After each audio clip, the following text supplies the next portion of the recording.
조선 중기, 산수가 수려한 강원도 춘천 근교의 작은 마을. 소양강 물줄기가 굽이쳐 흐르고 사계절의 변화가 뚜렷한 그곳에 한 선비가 살고 있었습니다. 비록 가세는 기울었으나 청렴한 인품으로 주위의 존경을 받던 박선비였습니다. 그는 오래된 기와집에서 아내와 외아들 박지훈과 함께 소박하지만 단란한 삶을 꾸려가고 있었습니다. 지훈은 총명한 눈빛과 다정한 성정을 지녔으나 집안의 어려움 탓에 얼굴에는 늘 그늘이 드리워져 있었습니다. 같은 해 박선비의 집안에서 여자 노비 서연이 태어났습니다. 지훈과 서연은 신분의 벽을 넘어 마치 친남매처럼 함께 뛰놀고 이야기하며 자랐습니다. 지훈에게 서연은 단순한 노비가 아닌 마음을 터놓을 수 있는 유일한 동무였고, 서연에게 지훈은 험난한 세상 속 유일한 의지처이자 다정한 오라버니 같은 존재였습니다. 서연은 비록 남루한 옷을 입었지만 맑고 강인한 눈빛과 야무진 손끝을 지닌 아이였습니다. 어느 해사한 봄날 마당 가득 쏟아지는 햇살 아래 서연이 낡은 빗자루로 마당을 쓸고 있었습니다. 마루에 앉아 책을 읽던 지훈은 서연의 부지런한 모습에 잠시 책을 덮고 물었습니다. 서연아, 나중에 아주 큰 부자가 되면 무엇을 가장 하고 싶으냐? 서연은 잠시 빗자루질을 멈추고 하늘을 올려다보았습니다. 잠시 생각에 잠긴 듯 하더니 이내 수줍은 듯 얼굴을 붉히며 답했습니다. 돈이 아주 많아지면요. 저는 고운 진홍색 비단 옷을 한 벌 갖고 싶습니다. 서연의 예상치 못한 소박한 대답에 지훈은 눈을 반짝이며 환하게 웃었습니다. 비단옷이라. 그래, 내 그 고운 마음씨만큼이나 어여쁜 옷이겠구나. 좋다. 내가 꼭 과거에 급제하여 큰 벼슬을 얻게 되면 내 너에게 세상에서 가장 고운 비단옷을 지어주마. 약조하마. 정말이십니까, 도련님? 도련님께서는 꼭 장원급제하실 겁니다. 그때가 되면 저는 도련님 곁에서 평생 그림자처럼 모시겠습니다. 지훈은 머리를 극적이며 멋쩍게 웃었습니다. 그들의 웃음소리는 봄날의 햇살처럼 밝고 경쾌하게 마당에 울려 퍼졌습니다. 신분의 차이를 잊은 채 서로에게 의지하며 꿈을 나누던 그 순간은 두 사람에게 무엇과도 바꿀 수 없는 소중한 추억이었습니다. 하지만 행복한 시간은 오래가지 못했습니다. 시간이 흐르면서 박선비 집안의 형편은 날로 어려워져 갔습니다. 논밭은 줄어들고 곳간은 비어갔으며 집안을 돌보던 몇 안 되던 종들도 하나둘 떠나보내야 할 형편이었습니다. 지훈은 아직 어린 나이였지만 아버지의 깊어지는 한숨과 어머니의 수심 어린 얼굴에서 집안의 위기를 직감했습니다. 하지만 그가 할 수 있는 일은 아무것도 없었습니다. 그러던 어느 날 저녁, 지훈은 안채마루에 홀로 앉아 달빛 아래 깊은 시름에 잠겨있는 아버지 박선비를 보게 되었습니다. 아버지의 등이 유난히 작고 외로워 보였습니다. 지훈은 조심스럽게 다가가 아버지 곁에 앉았습니다. 아버님, 무슨 근심이 그리 깊으십니까? 어찌 이리 한숨만 내쉬고 계십니까? 지훈이냐? 우리 집안 형편이 말이 아니구나. 이제는 식솔들 입 하나 더는 것도 버거운 지경에 이르렀다. 지훈은 불길한 예감에 가슴이 철렁 내려앉았다. 혹시나 하는 마음에 떨리는 목소리로 물었다. 아버님, 그래도 우리 서연이는 어찌 되는 것입니까? 지훈이 서연을 얼마나 아끼는지 잘 아는 박선비는 차마 아들의 눈을 보지 못하고 고개를 떨궜다. 깊은 한숨과 함께 힘겹게 말을 이었다. 지훈아, 미안하다. 내 어찌 너의 마음을 모르겠느냐. 허나 우리 형편으로는 서연이까지 끝까지 거두기가 어렵게 되었다. 나의 오랜 버딘민 대감댁으로 보내기로 결정하였으니 그리 알 거라. 그 집은 우리보다 훨씬 넉넉하니 적어도 배는 골치 않고 지낼 수 있을 것이다. 아버지의 말은 지훈에게 청천벽력과 같았다. 눈앞이 캄캄해지고 다리에 힘이 풀려 그 자리에 주저앉고 말았다. 서연과 함께 웃고 떠들던 순간들, 힘들 때 서로를 위로했던 기억들이 주마등처럼 스쳐 지나갔다. 가슴이 찢어지는 듯한 아픔이 밀려왔지만 냉혹한 현실 앞에서 그는 아무런 말도 할 수 없었다. 아버지의 결정은 지훈의 힘으로는 되돌릴 수 없는 일이었다. 며칠 밤낮을 괴로워하던 지훈은 결국 서연에게 이별을 고해야 한다는 잔인한 현실을 받아들였다. 서연이 민대감댁으로 떠나던 날, 하늘은 무심하게도 맑았다. 지훈은 떠나는 서연의 작은 보따리를 챙겨주며 차마 떨어지지 않는 발걸음을 애써 외면했다. 목구멍까지 차오르는 슬픔을 억누르며 그는 아무 말 없이 눈물만 삼켰다. 서연은 그런 지훈을 바라보며 오히려 담담하게 미소를 지었다.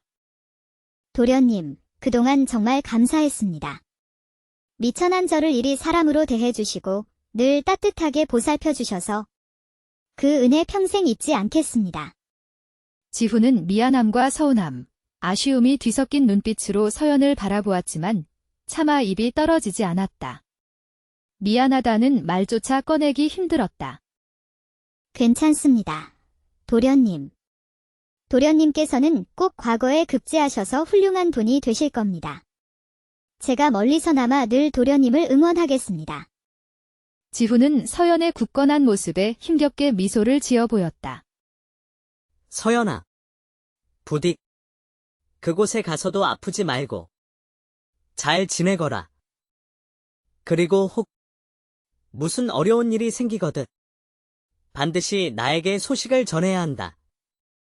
꼭 다시 데리러 오겠다. 다정한 지훈의 마지막 말에 서연은 애써 눈물을 참으며 환하게 웃어 보였다.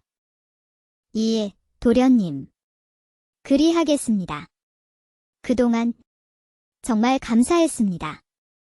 저는 이만 가보겠습니다. 서연은 마지막 인사를 건네고 무거운 발걸음을 옮겨 민대감댁으로 향했다. 지훈은 멀어져 가는 서연의 작은 뒷모습을 하염없이 바라보며 결국 뜨거운 눈물을 떨구었다. 세상에 태어나 처음 눈을 뜨고 함께 자라며 수많은 추억을 쌓았던 인연이 이렇게 허무하게 끊어지는 현실이 믿기지 않았다. 가난한 양반집 도련님과 어린 여종의 애틋한 우정은 그렇게 현실의 높은 벽 앞에서 속절없이 갈라지고 말았다.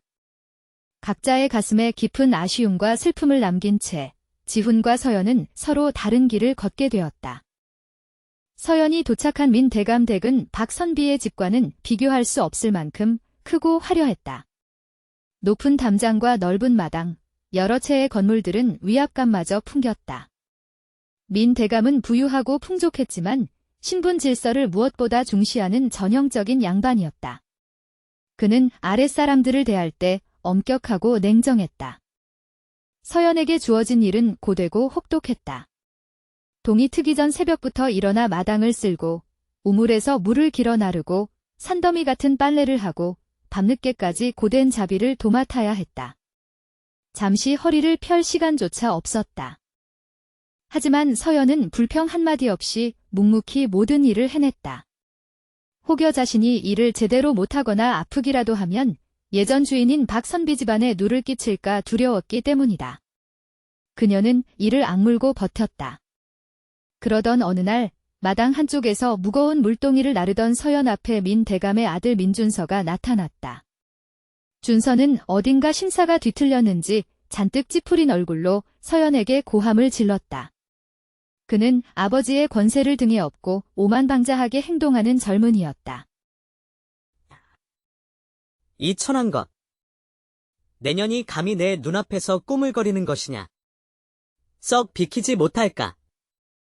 날카로운 고함 소리에 서연은 깜짝 놀라 몸을 움츠렸다. 도련님, 서연이 미처 말을 끝내기도 전에 준서는 무슨 심술이 났는지 발길질로 서연이 들고 있던 물동이를 걷어찼다. 쨍그랑. 소리와 함께 물동이가 깨지고 차가운 물이 쏟아지며 서연의 치마와 저고리가 흠뻑 젖어버렸다. 흠뻑 젖어 떨고 있는 서연의 초라한 모습을 한심하다는 듯이 내려다보던 준서는 콧방귀를 끼며 비웃었다.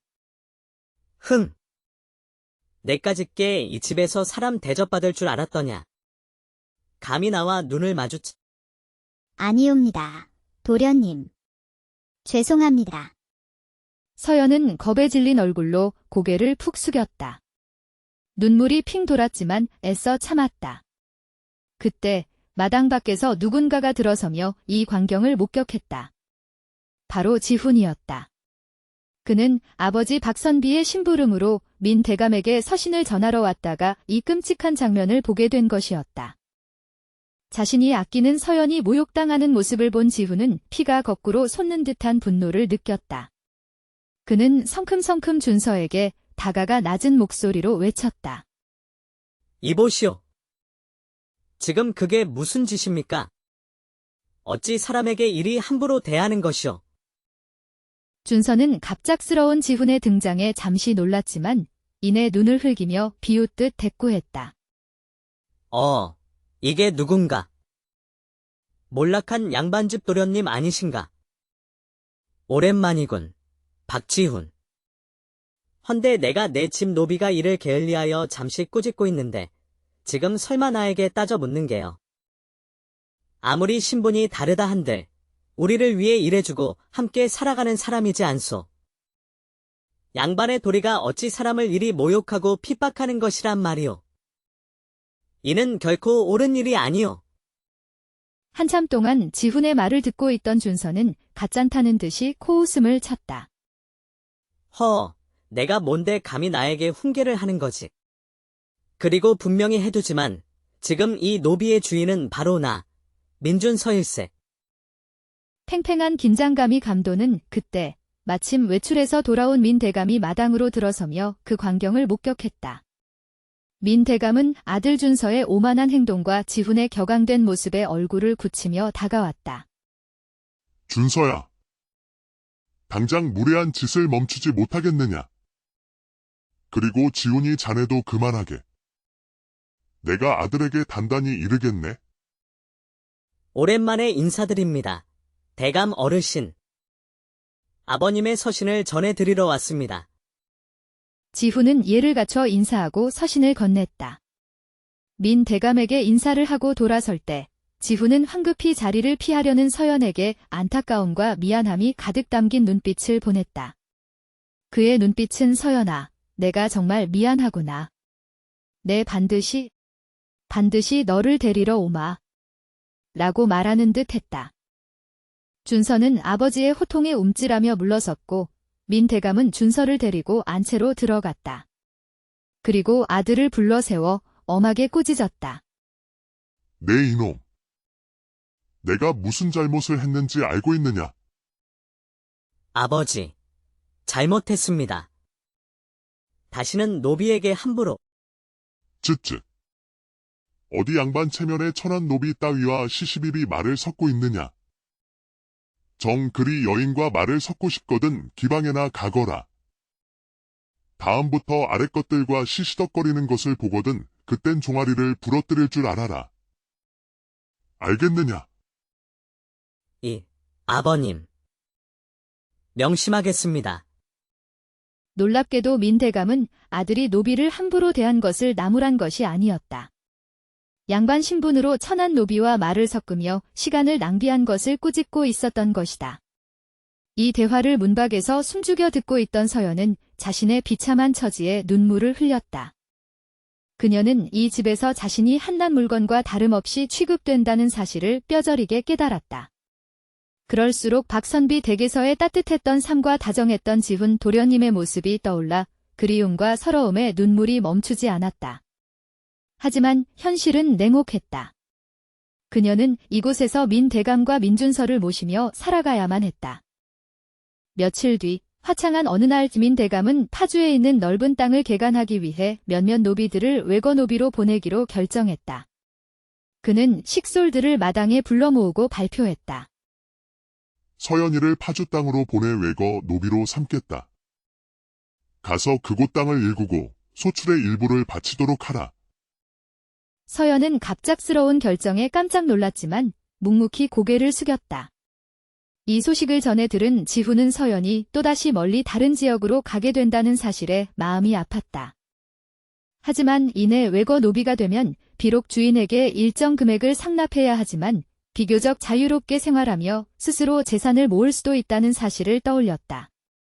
어쩌면 잔혹한 민준서의 핍박에서 벗어나 스스로 자립할 기회를 얻게 된 것이니 오히려 잘된 일일지도 모른다고 생각했다. 그날 밤 서연은 파주로 떠날 채비를 하며 작은 등불 아래 홀로 굳은 다짐을 했다. 이제 파주로 가는구나. 그곳에 가서 정말 열심히 일할 거야. 어떻게든 돈을 모아서. 그래, 비단 장사를 할 수 있는 미천을 만들겠어. 내가 꿈꾸던 그 고운 비단옷을 내 손으로 직접 만들고 팔아서 내 운명을 스스로 바꿔 보일 거야. 서연은 고된 노동 속에서도 희망의 끈을 놓지 않고 앞으로 나아갈 것을 결심했다. 다음 날, 그녀는 작은 보따리 하나를 메고 묵묵히 파주로 향했다. 서연의 강인한 의지와 지훈의 안타까운 마음이 교차하며 두 사람의 인연은 그렇게 또 한 번의 갈림길에 놓이게 되었다. 서연이가 도착한 파주는 황량하기 그지없는 땅이었다. 거칠게 뻗은 벌판과 오랫동안 관리되지 않아 잡초만 무성한 논밭을 바라보며 서연은 가슴 깊이 한숨을 삼켰다. 서연은 함께 보내진 다른 외거노비 몇 명과 함께 그곳에 작은 움막을 짓고 생활을 시작했다. 새벽 먼동이 트기 전부터 일어나 돌을 골라내고 잡초를 뽑고 거친 땅을 갈아 논밭을 만드는 고된 노동이 매일같이 이어졌다. 비록 몸은 고되고 힘겨웠지만 서연은 결코 포기하지 않았다. 그녀의 마음 한구석에는 비단 장사라는 작은 희망의 불씨가 타오르고 있었기 때문이다. 고된 노동이 끝나고 해가 저물면 서연은 지친 몸을 이끌고 근처 마을 장터를 찾아갔다. 그러던 어느 날 장터 한편에서 화려한 색색의 비단을 펼쳐놓고 파는 가게가 그녀의 눈길을 사로잡았다. 곱디 고운 비단들을 보며 서연은 어린 시절 지훈 도련님께 했던 약속과 자신의 오랜 꿈을 떠올렸다. 그녀는 조심스럽게 다가가 부드러운 비단천을 만지작거리며 혼잣말로 중얼거렸다. 이렇게 고운 비단을 내 손으로 직접 짜고 팔 수 있다면 얼마나 좋을까? 돈도 벌고 내 꿈도 이루고. 그래, 반드시 비단 장사를 할 거야. 그날부터 서연은 틈만 나면 장터를 찾아가 비단 가게 주인의 어깨 너머로 비단 짜는 법과 장사하는 법을 유심히 관찰하고 익혔다. 한편 강원도 춘천의 옛집에서 지훈은 여전히 힘겨운 시간을 보내고 있었다. 아버지 박선비가 세상을 떠난 후 그는 병든 홀어머니를 모시고 집안의 생계를 책임져야 하는 무거운 짐을 지게 되었다. 과거 급제를 향한 꿈은 점점 멀어져 가는 듯했다. 매일 밤낮으로 서책을 펼치고 글을 읽었지만 끼니 걱정과 어머니 약값 걱정에 공부에 집중하기 어려웠다. 어느 날 마당 한켠에 나와 무릎을 꿇고 앉은 지훈은 하늘을 향해 탄식하듯 중얼거렸다. 아버님, 제가 일이 나약해서야 어찌한단 말입니까? 공부를 계속할 수 있을지, 몸져 놓으신 어머님을 두고 과거 시험을 치를 수 있을지 자신이 없습니다. 불효한 아들을 용서하십시오, 아버님. 그때 방문이 열리며 쇠약해진 어머니가 힘겹게 나와 지훈을 바라보았다. 지훈, 이 어미 때문에 내가 고생이 많구나. 미안하다. 허나 내가 여기서 학문을 포기한다면 돌아가신 내 아버지의 뜻을 저버리는 것이고 이 어미 또한 원치 않는단다. 너는 꼭 과거에 급제해야 한다. 그것이 이 어미의 유일한 소원이자 내 아버지의 한을 풀어드리는 길이다. 어머니는 힘없이 미소를 지으며 아들의 손을 꼭 잡았다. 어머니의 간절한 눈빛에 지훈은 흐르는 눈물을 훔치며 굳게 다짐했다. 네, 어머니. 반드시 과거에 급제하여 어머님을 기쁘게 해드리겠습니다. 아버지의 이름을 빛내겠습니다. 하지만 현실은 여전히 가혹했다. 어머니를 돌보고 집안일을 하느라 학문에 온전히 집중할 시간을 내기 어려웠다. 그럼에도 불구하고 지훈은 포기하지 않았다. 어머니 곁을 지키며 새벽 일찍 일어나 늦은 밤 등불이 꺼질 때까지 책을 손에서 놓지 않았다. 파주 땅의 서연 역시 고된 외거노비 생활 속에서도 희망을 잃지 않았다. 낮에는 척박한 땅을 일구고 밤에는 틈틈이 비단 짜는 기술을 배우고 장사 수완을 익혔다. 그녀는 남몰래 작은 돈을 모으기 시작했다. 그러던 어느 날 서연은 용기를 내어 비단 가게 주인을 찾아가 간청했다. 어르신, 부디 제가 이 비단 짜는 일을 제대로 배울 수 있도록 허락해 주십시오. 제가 굳은 일은 무엇이든 다 하겠습니다. 내가 민 대감댁 외거 노비라고 했지. 참으로 기특한 아이로구나. 이 험한 곳에서 그 고된 일을 버텨내면서도 배움을 청하다니. 좋다. 내 너에게 아는 것을 가르쳐주마. 대신 내 일을 성심껏 돕거라. 그날부터 서연은 낮에는 땅을 일구고 밤에는 비단 가게 일을 도우며 본격적으로 비단 짜기와 장사 수완을 배우기 시작했다. 그녀는 조금씩 돈을 모아갔고 언젠가 자신만의 비단 가게를 열겠다는 꿈을 키워나갔다. 지훈과 서연은 서로 다른 곳에서 각자의 고난과 역경을 묵묵히 버텨내고 있었다. 지훈은 어머니와 돌아가신 아버지를 위해, 그리고 어린 시절 서연에게 했던 비단옷 약속을 지키기 위해 학문에 매진했고, 서연은 노비라는 신분에서 벗어나 스스로의 삶을 개척하기 위해 고된 노동 속에서도 비단 장사의 꿈을 키워갔다. 지훈은 여전히 어려운 형편 속에서도 홀어머니를 극진히 모시며 학문에 정진하고 있었다. 그러던 어느 이른 새벽, 잠에서 깬 지훈은 문밖에서 부스럭거리는 소리를 들었다. 조심스럽게 문을 열고 나가보니 집 앞마당에 곡식 한 자루와 잘 말린 약초 꾸러미가 놓여 있었다. 이게 대체 무엇이지? 누가 여기에 이런 것을 두고 갔을까? 방 안에서 기척을 느낀 어머니도 나와 곡식과 약초를 보고는 놀란 눈으로 물었다.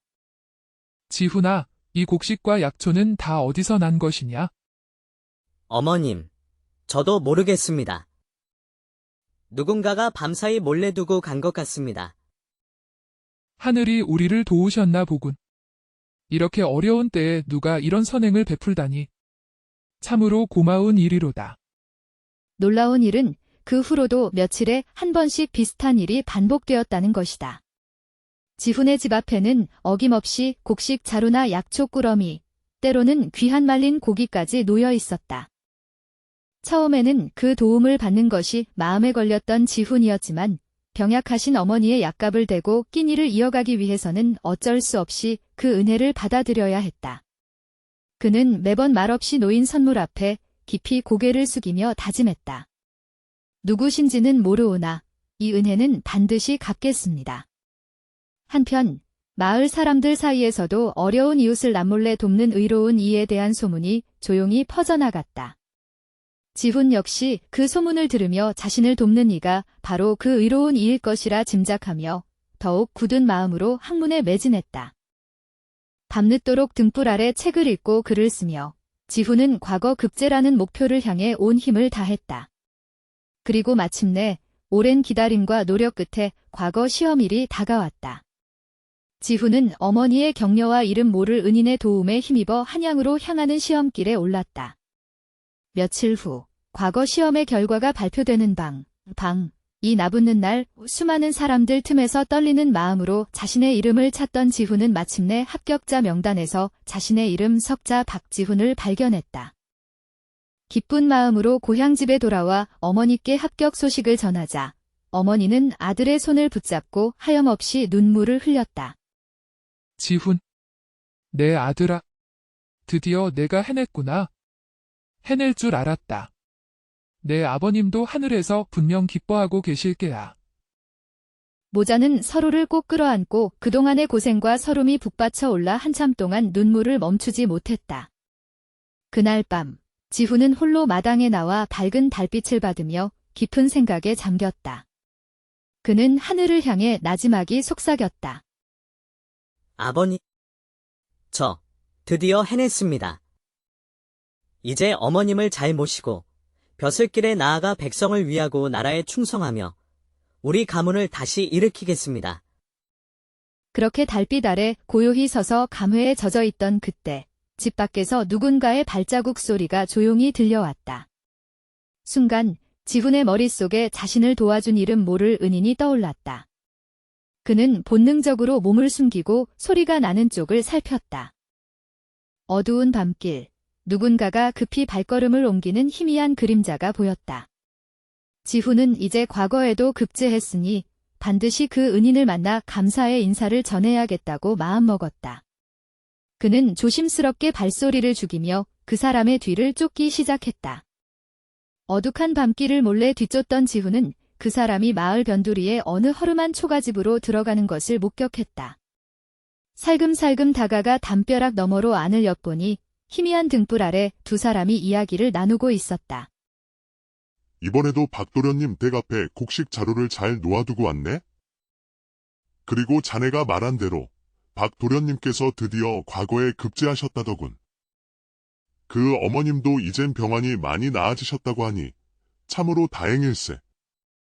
만득의 말을 듣고 있던 다른 한 사람. 그 사람이 고개를 드는 순간 지훈은 자신의 눈을 의심했다. 믿을 수 없었다. 그 사람은 바로 서연이었다. 너무 놀란 나머지 지훈은 자기도 모르게 소리를 내고 말았다. 서연아. 안에 있던 서연과 만득은 지훈의 목소리에 깜짝 놀라 몸을 굳혔다. 특히 서연은 눈을 동그랗게 뜨고 지훈을 바라보며 말을 더듬었다. 도련님. 정말 도련님이세요? 지훈은 한 걸음에 마당으로 달려들어가 서연 앞에 섰다. 몇 년 만에 마주한 서연의 모습은 예전보다 수척해졌지만 눈빛만은 여전히 맑고 강인했다. 서연아. 정말 오랜만이구나. 그동안 잘 지냈느냐? 지훈과 서연은 몇 년 만의 재회에 서로의 눈빛을 교환하며 울컥 차오르는 감정을 애써 억눌렀다. 두 사람의 눈시울이 동시에 붉어졌다. 헌데 서연아. 설마. 그럼 그동안 나를 우리 집 앞에 몰래 곡식과 약초를 두고 간 것이 바로 너였단 말이냐? 서연은 지훈의 물음에 어쩔 줄 몰라 하며 고개를 푹 숙였다. 죄송합니다. 도련님. 실은 제가 감히 도련님께서 힘겹게 공부하신다는 소문을 파주에서 전해 듣고 차마 모른 척할 수가 없어서 용서해 주십시오. 자신에게 미안해하며 용서를 구하는 서연을 바라보던 지훈은 깊은 한숨을 내쉬었다. 그리고는 서연의 어깨를 부드럽게 감싸 안았다. 아니다. 서연아. 오히려 내가 너에게 미안하고 고맙구나. 내가 너에게 이리 큰 은혜를 입고도 모르고 있었으니. 내 덕분에 어머님께서도 건강을 되찾으셨고 나 또한 과거에 급제할 수 있었다. 네가 아니었다면 나는 결코 해내지 못했을 것이다. 정말 고맙다, 서연아. 조마조마한 표정으로 두 사람의 대화를 듣고 있던 만득이 조용히 지훈에게 다가와 말했다. 도련님, 저는 서연이와 함께 민 대감댁에서 파주로 외고 노비로 왔던 만득이라고 합니다요. 서연이가 저에게 말하기를 우리보다 더욱 힘든 사람들을 몰래 돕자고 하였습니다. 저도 처음에는 황당했지만 서연이의 그 따뜻한 마음씨에 감동하여 함께 돕기로 했던 것입니다요. 그래. 자네가 매번 새벽마다 우리 집 앞에 물건들을 몰래 두고 간 사람이었군. 고맙네. 정말 고맙네. 지훈은 서연의 깊은 마음과 헌신적인 노력을 알게 되자 감격에 겨워 눈물을 흘렸다. 서연아. 내 덕분에 내가 이렇게 뜻을 이룰 수 있었다. 그동안 얼마나 힘들었느냐. 정말 고맙다. 도련님께서 무사히 과거에 급제하신 것만으로도 저는 충분합니다. 이제 모든 어려움 잊으시고 행복하게 지내십시오. 저는 그것으로 족합니다. 지훈은 서연의 따뜻하고 순수한 마음에 다시 한번 깊이 감동하며 조용히 그녀를 바라보았다. 그런 후 잠시 머뭇거리다가 조심스럽게 물었다. 혹시 서연이 너와 만득이 두 사람 혼인이라도 한 사이인가? 아닙니다요. 도련님. 실은 제가 서연이에게 청혼을 하였으나 서연이가 저에게 따로 마음에 품은 분이 있다고. 만득이가 말을 끝맺기도 전에 서연이가 온 힘을 다해 그의 발을 꽉 밟으며 말을 멈추게 했다. 얼굴이 홍당무처럼 붉어진 서연의 모습에 지훈은 모든 것을 짐작할 수 있었다. 그렇군. 아니라는 말이군. 그래, 지훈의 얼굴에 환한 미소가 피어올랐다. 그는 어쩔 줄 몰라 하며 서연을 바라보았다. 그리고는 어린 시절의 약속을 떠올리며 말했다. 서연아. 어릴 적 내가 너에게 했던 말 기억하느냐? 내가 이제 과거에 급제하였으니 다음번에 너를 만날 때는 반드시 약속대로 세상에서 가장 고운 비단옷을 가지고 오마. 도련님, 기다리고 있겠습니다. 하지만 그때 지훈은 미처 몰랐다. 서연이 파주에서 비단 장사를 통해 이미 상당한 재산을 모았다는 사실을. 두 사람은 밝은 달빛 아래 서로를 마주보며 환하게 웃었다. 오랜 세월 동안 서로의 마음속에 쌓였던 그리움과 애틋함이 드디어 맞닿는 순간이었다. 과거에 급제한 지훈은 능력과 인품을 인정받아 고향인 춘천 지방의 현감으로 발령받았다. 그는 그간 자신이 겪었던 어려움과 서연의 헌신적인 도움을 잊지 않고 백성들의 고충을 헤아리는 어진 관리로서 성실하게 임무를 수행하기 시작했다. 마음 같아서는 당장이라도 서연에게 달려가 정식으로 청혼하고 싶었지만 그가 부임한 지 얼마 되지 않아 조선 땅에 극심한 기근이 닥쳤다. 연이은 흉작으로 백성들은 굶주림에 시달렸고 춘천 역시 예외는 아니었다. 관아에는 매일같이 구휴를 요청하는 백성들의 탄원서가 산더미처럼 쌓여갔고 조정에서도 이 난국을 타개하기 위해 매일같이 긴 회의를 이어갔지만 뾰족한 해결책을 찾지 못했다. 임금 또한 깊은 시름에 잠겨 있었다. 그러던 어느 날 한 신하가 다급히 어전에 들어와 임금께 아뢰었다. 전하, 기쁜 소식이옵니다. 파주 지역에 사는 한 여인이 사제를 털어 쌀천석을 헌납하여 굶주린 백성들을 돕겠다고 전해왔사옵니다. 뭔니라? 지금 쌀천석이라 하였느냐? 대체 그 의로운 여인이 누구란 말이냐? 파주 지역의 외거 노비 신분으로 있는 서연이라는 자라하옵니다.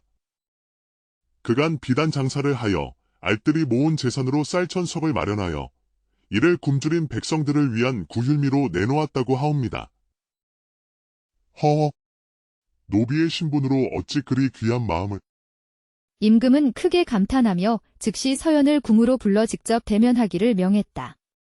며칠 후 서연은 조심스러운 발걸음으로 대궐에 들어와 임금 앞에 무릎을 꿇고 머리를 조아렸다. 내가 바로 서연이란 말이냐?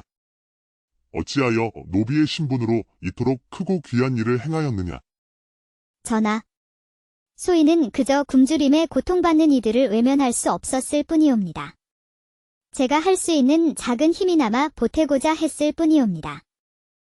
임금은 서연의 겸손하고 착한 마음에 깊이 감동하여 그 자리에서 일어나 엄숙하게 선언했다.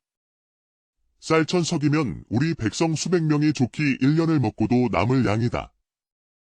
지금과 같이 어려운 시기에 배운 양반이라는 자들조차 제 곳간을 걸어 잠그고 외면하는 이때에 천한 노비의 신분으로 이리 큰 나눔을 실천하였으니 그 마음이 참으로 귀하고 장하도다. 오늘부로 과인은 서연을 노비 신분에서 벗어나게 하여 양인으로 삼을 것을 명하노라. 그녀의 의로운 행적을 널리 알려 모든 백성들의 귀감이 되게 하라. 임금의 파격적인 명에 조정은 잠시 숨막히는 정적에 휩싸였고 서연은 감격에 겨워 뜨거운 눈물을 흘리며 거듭 임금께 감사를 표했다. 성은이 만극하옵니다. 전하. 이 놀라운 소식은 곧 춘천 현감으로 있는 지훈에게도 전해졌다. 서연이 노비 신분에서 해방되었다는 소식, 그리고 그녀의 의로운 행동이 온 나라에 알려졌다는 사실에 지훈은 가슴 벅찬 기쁨을 느꼈다. 그는 즉시 서연을 만나러 달려갔다. 자신을 찾아온 지훈을 마주한 서연은 눈물을 글썽이며 말했다. 도련님, 저는 이제 더 이상 노비가 아니옵니다. 전하께서 저를 양인으로 면천시켜 주셨어요. 그 순간 지훈은 눈물 흘리는 서연을 힘껏 끌어안았다. 두 사람은 서로를 부둥켜 안고 기쁨과 감격의 눈물을 흘렸다. 오랜 기다림과 역경 끝에 찾아온 감격적인 순간이었다. 정말 잘 되었다, 서연아. 정말 잘 되었어. 너의 그 착한 마음과 선행이 마침내 세상을 감동시켰구나. 이제 우리 함께 새로운 삶을 시작하자.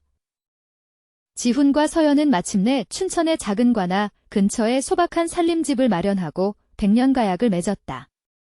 신분의 벽과 현실의 고난을 넘어 서로를 향한 굳건한 믿음과 사랑으로 맺어진 결실이었다. 혼례를 올린 날 밤, 지훈은 서연의 손을 꼭 잡고 약속했다. 서연아, 나의 부인. 이제부터는 내가 평생 너를 아끼고 지켜줄 것이다. 우리의 남은 삶을 오직 행복한 날들로만 채워가자. 네, 서방님. 우리 함께 오래오래 행복하게 살아요.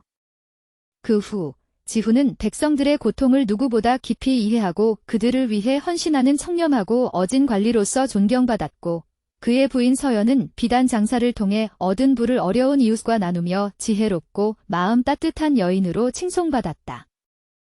두 사람은 과거의 시련과 고난을 잊지 않고 늘 겸손한 마음으로 서로를 아끼고 사랑하며 많은 사람들에게 귀감이 되는 행복한 삶을 살아갔다.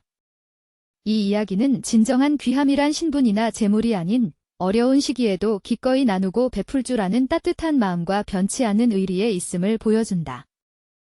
아무리 힘든 상황 속에서도 나눔과 배려, 그리고 서로를 향한 믿음을 잃지 않는다면 그 고귀한 마음은 반드시 아름다운 꽃을 피우고 세상을 더욱 따뜻하게 만들 것이다. 조선 중기, 산수가 수려한 강원도 춘천 근교의 작은 마을. 소양강 물줄기가 굽이쳐 흐르고 사계절의 변화가 뚜렷한 그곳에 한 선비가 살고 있었습니다. 비록 가세는 기울었으나 청렴한 인품으로 주위의 존경을 받던 박선비였습니다. 그는 오래된 기와집에서 아내와 외아들 박지훈과 함께 소박하지만 단란한 삶을 꾸려가고 있었습니다. 지훈은 총명한 눈빛과 다정한 성정을 지녔으나 집안의 어려움 탓에 얼굴에는 늘 그늘이 드리워져 있었습니다. 같은 해 박선비의 집안에서 여자 노비 서연이 태어났습니다. 지훈과 서연은 신분의 벽을 넘어 마치 친남매처럼 함께 뛰놀고 이야기하며 자랐습니다. 지훈에게 서연은 단순한 노비가 아닌 마음을 터놓을 수 있는 유일한 동무였고, 서연에게 지훈은 험난한 세상 속 유일한 의지처이자 다정한 오라버니 같은 존재였습니다. 서연은 비록 남루한 옷을 입었지만 맑고 강인한 눈빛과 야무진 손끝을 지닌 아이였습니다. 어느 해사한 봄날 마당 가득 쏟아지는 햇살 아래 서연이 낡은 빗자루로 마당을 쓸고 있었습니다. 마루에 앉아 책을 읽던 지훈은 서연의 부지런한 모습에 잠시 책을 덮고 물었습니다. 서연아, 나중에 아주 큰 부자가 되면 무엇을 가장 하고 싶으냐? 서연은 잠시 빗자루질을 멈추고 하늘을 올려다보았습니다. 잠시 생각에 잠긴 듯 하더니 이내 수줍은 듯 얼굴을 붉히며 답했습니다.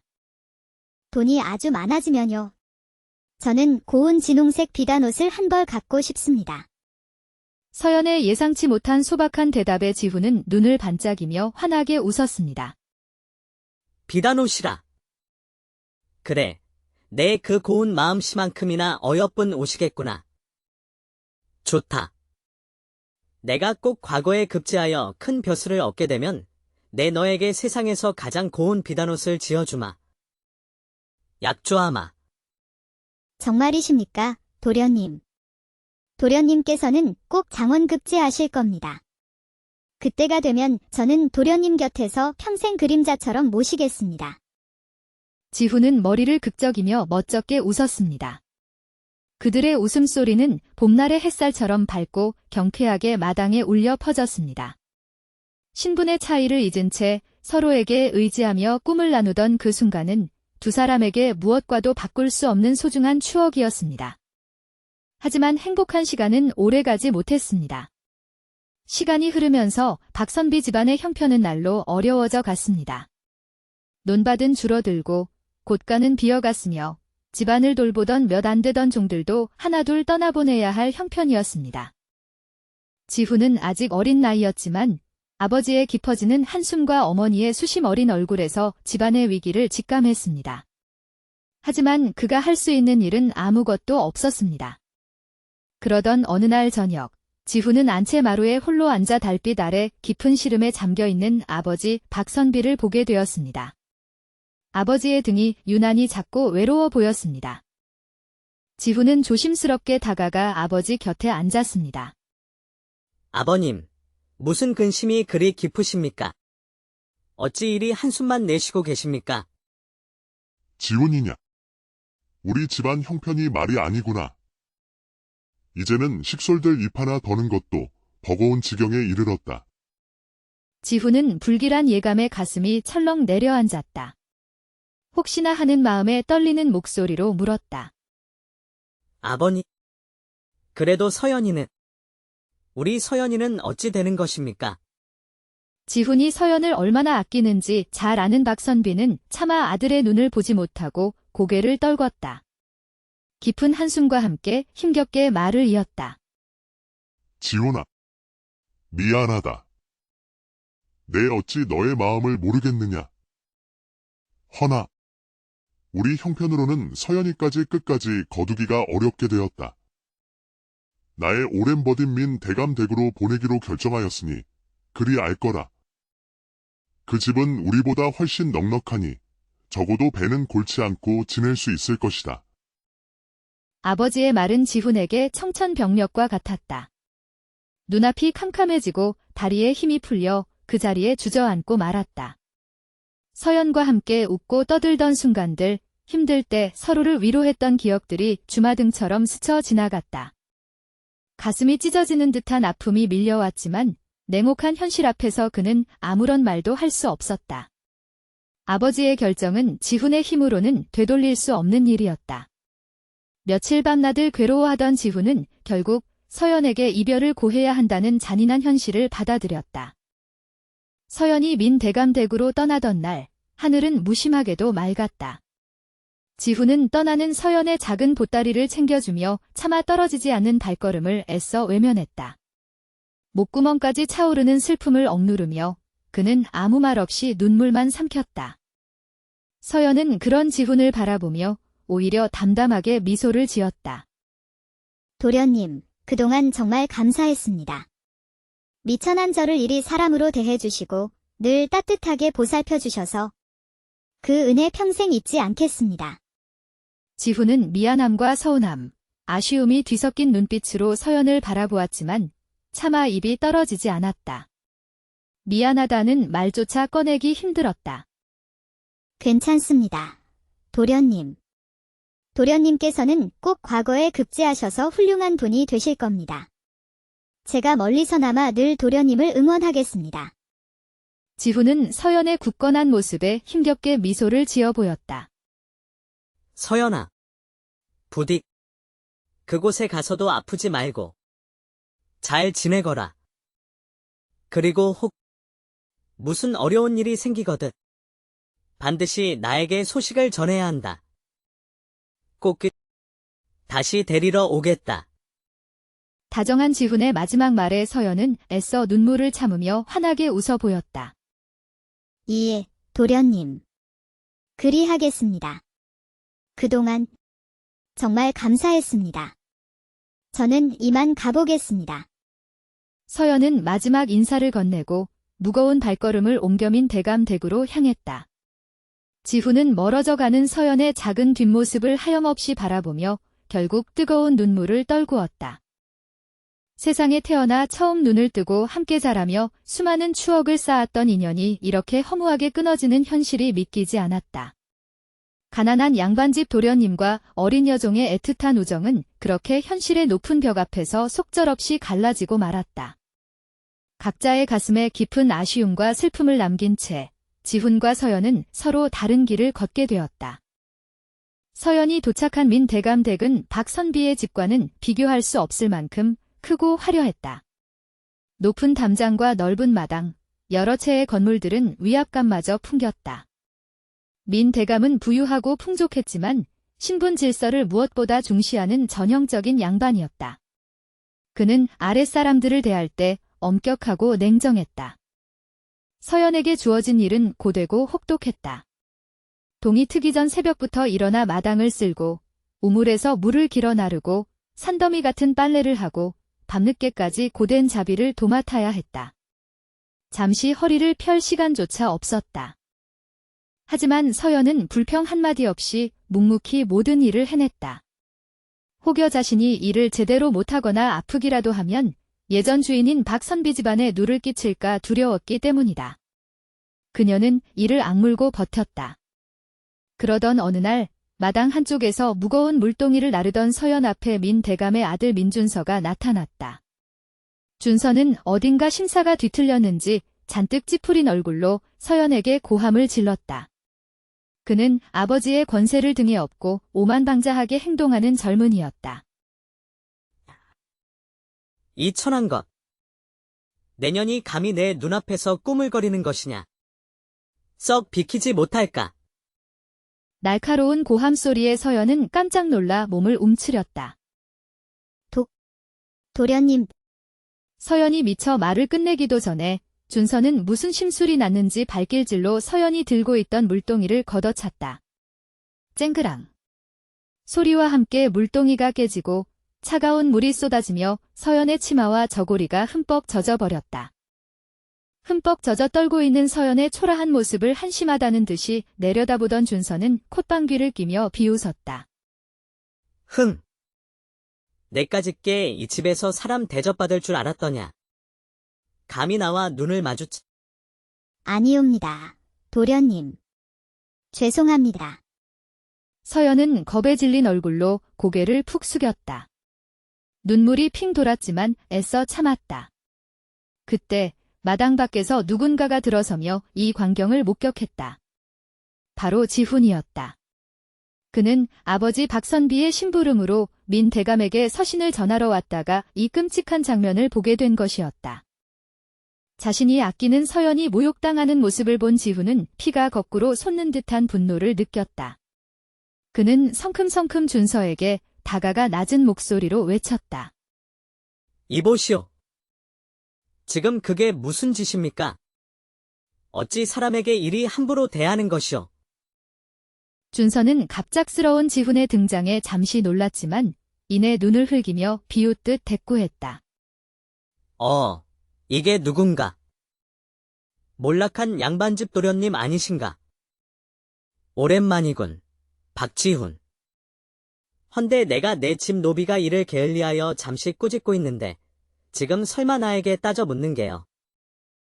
아무리 신분이 다르다 한들 우리를 위해 일해주고 함께 살아가는 사람이지 않소. 양반의 도리가 어찌 사람을 이리 모욕하고 핍박하는 것이란 말이오. 이는 결코 옳은 일이 아니오. 한참 동안 지훈의 말을 듣고 있던 준서는 갓잔타는 듯이 코웃음을 쳤다. 내가 뭔데 감히 나에게 훈계를 하는 거지. 그리고 분명히 해두지만 지금 이 노비의 주인은 바로 나, 민준서일세. 팽팽한 긴장감이 감도는 그때 마침 외출해서 돌아온 민 대감이 마당으로 들어서며 그 광경을 목격했다. 민 대감은 아들 준서의 오만한 행동과 지훈의 격앙된 모습에 얼굴을 굳히며 다가왔다. 준서야. 당장 무례한 짓을 멈추지 못하겠느냐. 그리고 지훈이 자네도 그만하게. 내가 아들에게 단단히 이르겠네. 오랜만에 인사드립니다. 대감 어르신. 아버님의 서신을 전해드리러 왔습니다. 지훈은 예를 갖춰 인사하고 서신을 건넸다. 민 대감에게 인사를 하고 돌아설 때 지훈은 황급히 자리를 피하려는 서연에게 안타까움과 미안함이 가득 담긴 눈빛을 보냈다. 그의 눈빛은 서연아, 내가 정말 미안하구나. 내 반드시 너를 데리러 오마. 라고 말하는 듯 했다. 준서는 아버지의 호통에 움찔하며 물러섰고 민 대감은 준서를 데리고 안채로 들어갔다. 그리고 아들을 불러 세워 엄하게 꾸짖었다. 내 이놈. 내가 무슨 잘못을 했는지 알고 있느냐? 아버지, 잘못했습니다. 다시는 노비에게 함부로. 쯧쯧. 어디 양반 체면에 천한 노비 따위와 시시비비 말을 섞고 있느냐? 정 그리 여인과 말을 섞고 싶거든 기방에나 가거라.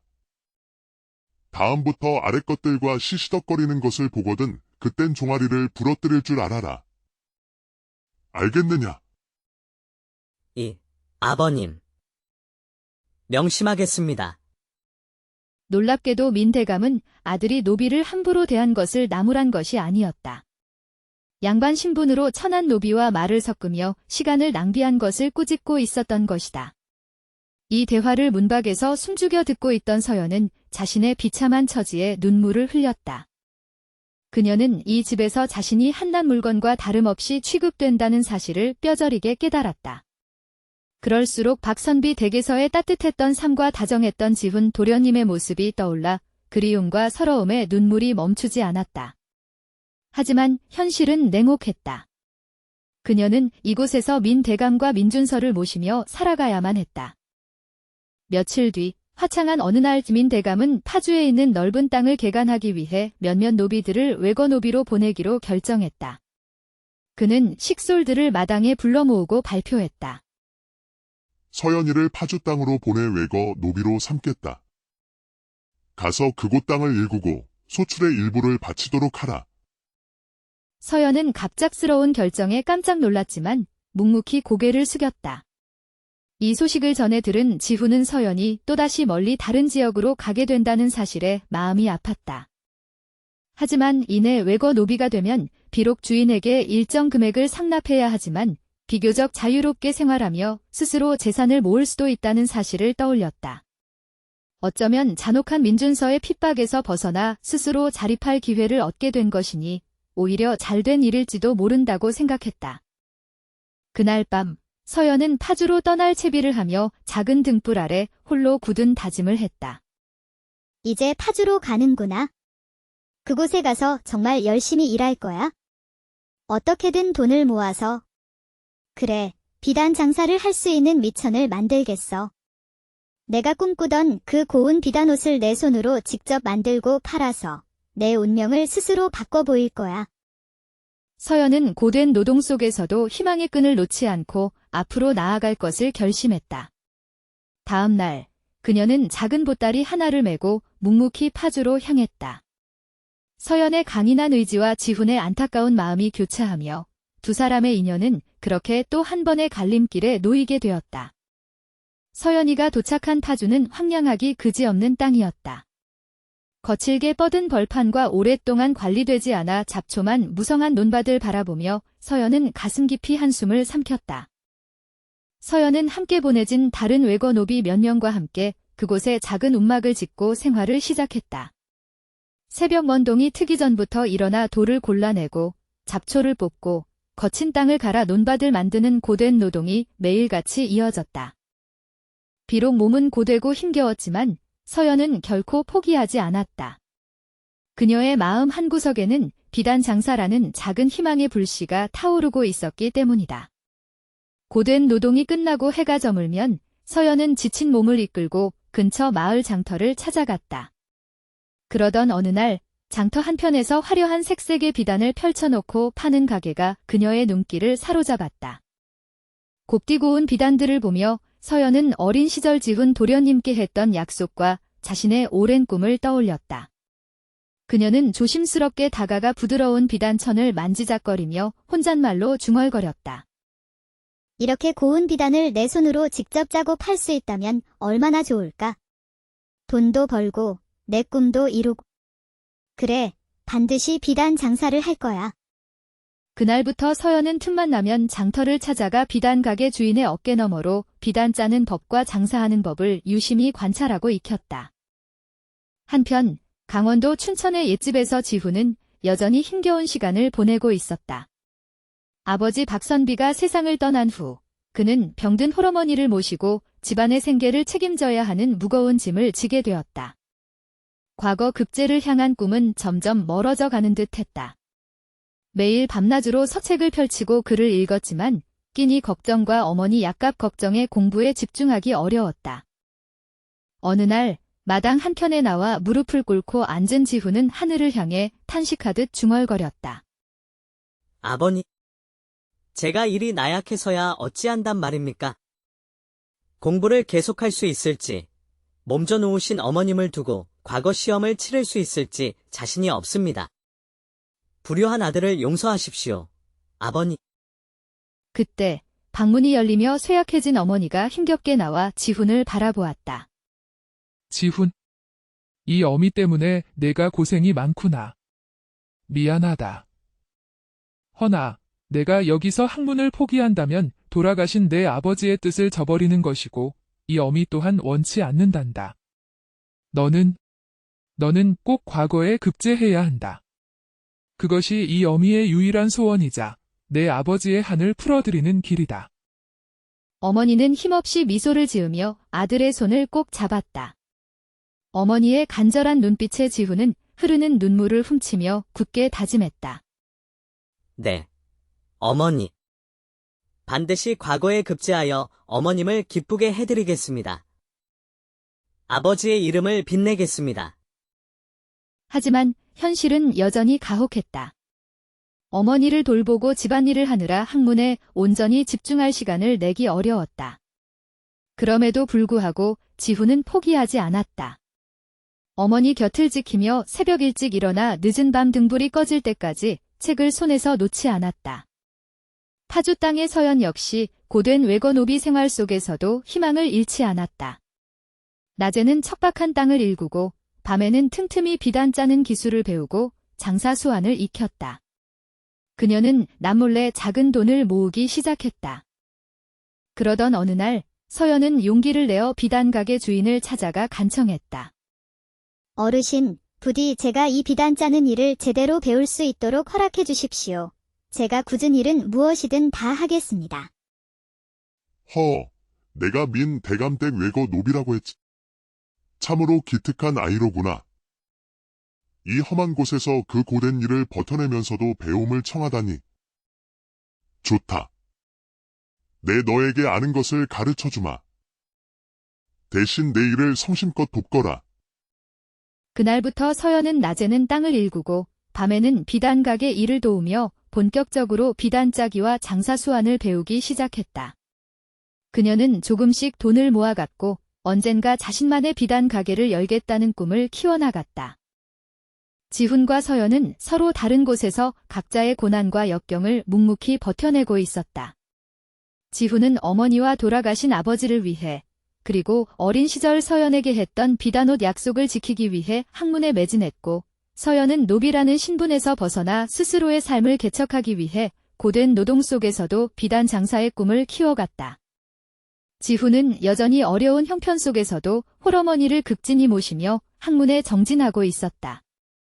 그러던 어느 이른 새벽, 잠에서 깬 지훈은 문밖에서 부스럭거리는 소리를 들었다. 조심스럽게 문을 열고 나가보니 집 앞마당에 곡식 한 자루와 잘 말린 약초 꾸러미가 놓여 있었다. 이게 대체 무엇이지? 누가 여기에 이런 것을 두고 갔을까? 방 안에서 기척을 느낀 어머니도 나와 곡식과 약초를 보고는 놀란 눈으로 물었다. 지훈아, 이 곡식과 약초는 다 어디서 난 것이냐? 어머님, 저도 모르겠습니다. 누군가가 밤사이 몰래 두고 간 것 같습니다. 하늘이 우리를 도우셨나 보군. 이렇게 어려운 때에 누가 이런 선행을 베풀다니. 참으로 고마운 일이로다. 놀라운 일은 그 후로도 며칠에 한 번씩 비슷한 일이 반복되었다는 것이다. 지훈의 집 앞에는 어김없이 곡식 자루나 약초 꾸러미, 때로는 귀한 말린 고기까지 놓여 있었다. 처음에는 그 도움을 받는 것이 마음에 걸렸던 지훈이었지만 병약하신 어머니의 약값을 대고 끼니를 이어가기 위해서는 어쩔 수 없이 그 은혜를 받아들여야 했다. 그는 매번 말없이 놓인 선물 앞에 깊이 고개를 숙이며 다짐했다. 누구신지는 모르오나 이 은혜는 반드시 갚겠습니다. 한편 마을 사람들 사이에서도 어려운 이웃을 남몰래 돕는 의로운 이에 대한 소문이 조용히 퍼져나갔다. 지훈 역시 그 소문을 들으며 자신을 돕는 이가 바로 그 의로운 이일 것이라 짐작하며 더욱 굳은 마음으로 학문에 매진했다. 밤늦도록 등불 아래 책을 읽고 글을 쓰며 지훈은 과거 급제라는 목표를 향해 온 힘을 다했다. 그리고 마침내 오랜 기다림과 노력 끝에 과거 시험일이 다가왔다. 지훈은 어머니의 격려와 이름 모를 은인의 도움에 힘입어 한양으로 향하는 시험길에 올랐다. 며칠 후 과거 시험의 결과가 발표되는 이 나붙는 날 수많은 사람들 틈에서 떨리는 마음으로 자신의 이름을 찾던 지훈은 마침내 합격자 명단에서 자신의 이름 석자 박지훈을 발견했다. 기쁜 마음으로 고향집에 돌아와 어머니께 합격 소식을 전하자 어머니는 아들의 손을 붙잡고 하염없이 눈물을 흘렸다. 지훈, 내 아들아. 드디어 내가 해냈구나. 해낼 줄 알았다. 내 아버님도 하늘에서 분명 기뻐하고 계실 게야. 모자는 서로를 꼭 끌어안고 그동안의 고생과 서름이 북받쳐 올라 한참 동안 눈물을 멈추지 못했다. 그날 밤, 지훈은 홀로 마당에 나와 밝은 달빛을 받으며 깊은 생각에 잠겼다. 그는 하늘을 향해 나지막이 속삭였다. 아버님, 저 드디어 해냈습니다. 이제 어머님을 잘 모시고 벼슬길에 나아가 백성을 위하고 나라에 충성하며 우리 가문을 다시 일으키겠습니다. 그렇게 달빛 아래 고요히 서서 감회에 젖어 있던 그때 집 밖에서 누군가의 발자국 소리가 조용히 들려왔다. 순간 지훈의 머릿속에 자신을 도와준 이름 모를 은인이 떠올랐다. 그는 본능적으로 몸을 숨기고 소리가 나는 쪽을 살폈다. 어두운 밤길, 누군가가 급히 발걸음을 옮기는 희미한 그림자가 보였다. 지훈은 이제 과거에도 급제했으니 반드시 그 은인을 만나 감사의 인사를 전해야겠다고 마음먹었다. 그는 조심스럽게 발소리를 죽이며 그 사람의 뒤를 쫓기 시작했다. 어둑한 밤길을 몰래 뒤쫓던 지훈은 그 사람이 마을 변두리에 어느 허름한 초가집으로 들어가는 것을 목격했다. 살금살금 다가가 담벼락 너머로 안을 엿보니 희미한 등불 아래 두 사람이 이야기를 나누고 있었다. 이번에도 박도련님 댁 앞에 곡식 자루를 잘 놓아두고 왔네? 그리고 자네가 말한 대로 박도련님께서 드디어 과거에 급제하셨다더군. 그 어머님도 이젠 병환이 많이 나아지셨다고 하니 참으로 다행일세. 만득의 말을 듣고 있던 다른 한 사람. 그 사람이 고개를 드는 순간 지훈은 자신의 눈을 의심했다. 믿을 수 없었다. 그 사람은 바로 서연이었다. 너무 놀란 나머지 지훈은 자기도 모르게 소리를 내고 말았다. 서연아. 안에 있던 서연과 만득은 지훈의 목소리에 깜짝 놀라 몸을 굳혔다. 특히 서연은 눈을 동그랗게 뜨고 지훈을 바라보며 말을 더듬었다. 도련님. 정말 도련님이세요? 지훈은 한 걸음에 마당으로 달려들어가 서연 앞에 섰다. 몇 년 만에 마주한 서연의 모습은 예전보다 수척해졌지만 눈빛만은 여전히 맑고 강인했다. 서연아. 정말 오랜만이구나. 그동안 잘 지냈느냐? 지훈과 서연은 몇 년 만의 재회에 서로의 눈빛을 교환하며 울컥 차오르는 감정을 애써 억눌렀다. 두 사람의 눈시울이 동시에 붉어졌다. 헌데 서연아. 설마. 그럼 그동안 나를 우리 집 앞에 몰래 곡식과 약초를 두고 간 것이 바로 너였단 말이냐? 서연은 지훈의 물음에 어쩔 줄 몰라 하며 고개를 푹 숙였다. 죄송합니다. 도련님.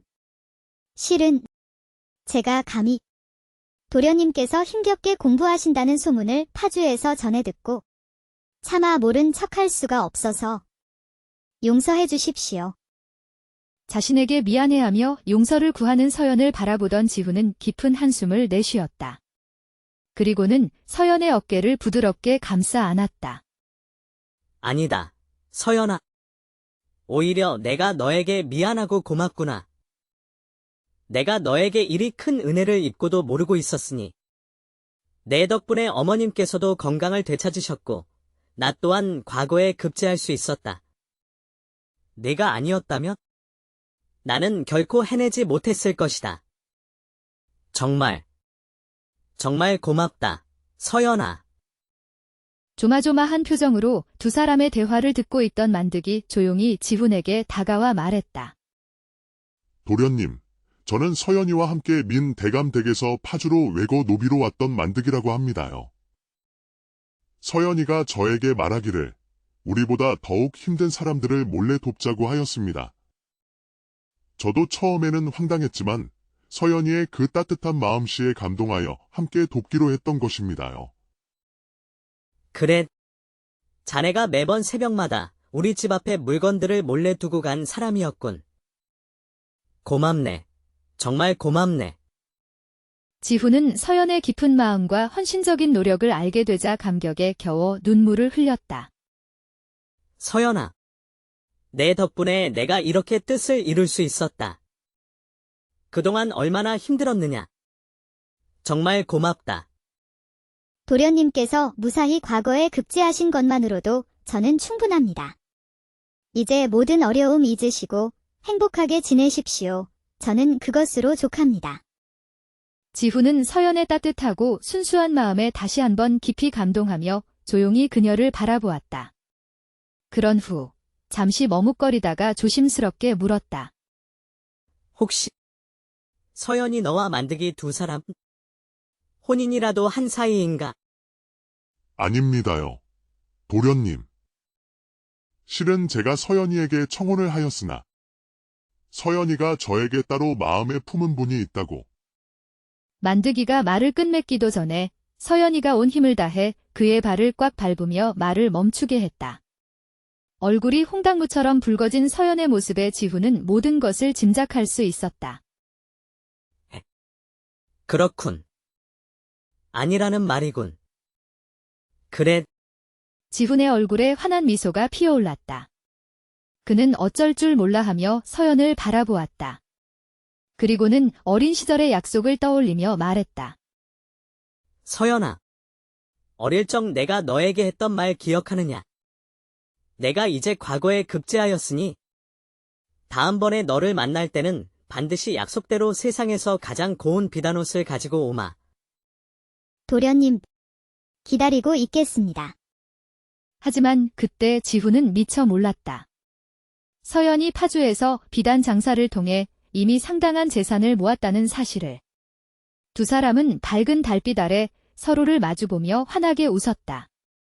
오랜 세월 동안 서로의 마음속에 쌓였던 그리움과 애틋함이 드디어 맞닿는 순간이었다. 과거에 급제한 지훈은 능력과 인품을 인정받아 고향인 춘천 지방의 현감으로 발령받았다. 그는 그간 자신이 겪었던 어려움과 서연의 헌신적인 도움을 잊지 않고 백성들의 고충을 헤아리는 어진 관리로서 성실하게 임무를 수행하기 시작했다. 마음 같아서는 당장이라도 서연에게 달려가 정식으로 청혼하고 싶었지만 그가 부임한 지 얼마 되지 않아 조선 땅에 극심한 기근이 닥쳤다. 연이은 흉작으로 백성들은 굶주림에 시달렸고 춘천 역시 예외는 아니었다. 관아에는 매일같이 구휴를 요청하는 백성들의 탄원서가 산더미처럼 쌓여갔고 조정에서도 이 난국을 타개하기 위해 매일같이 긴 회의를 이어갔지만 뾰족한 해결책을 찾지 못했다.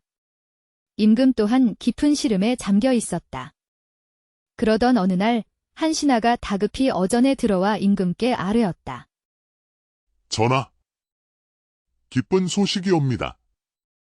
파주 지역에 사는 한 여인이 사제를 털어 쌀천석을 헌납하여 굶주린 백성들을 돕겠다고 전해왔사옵니다.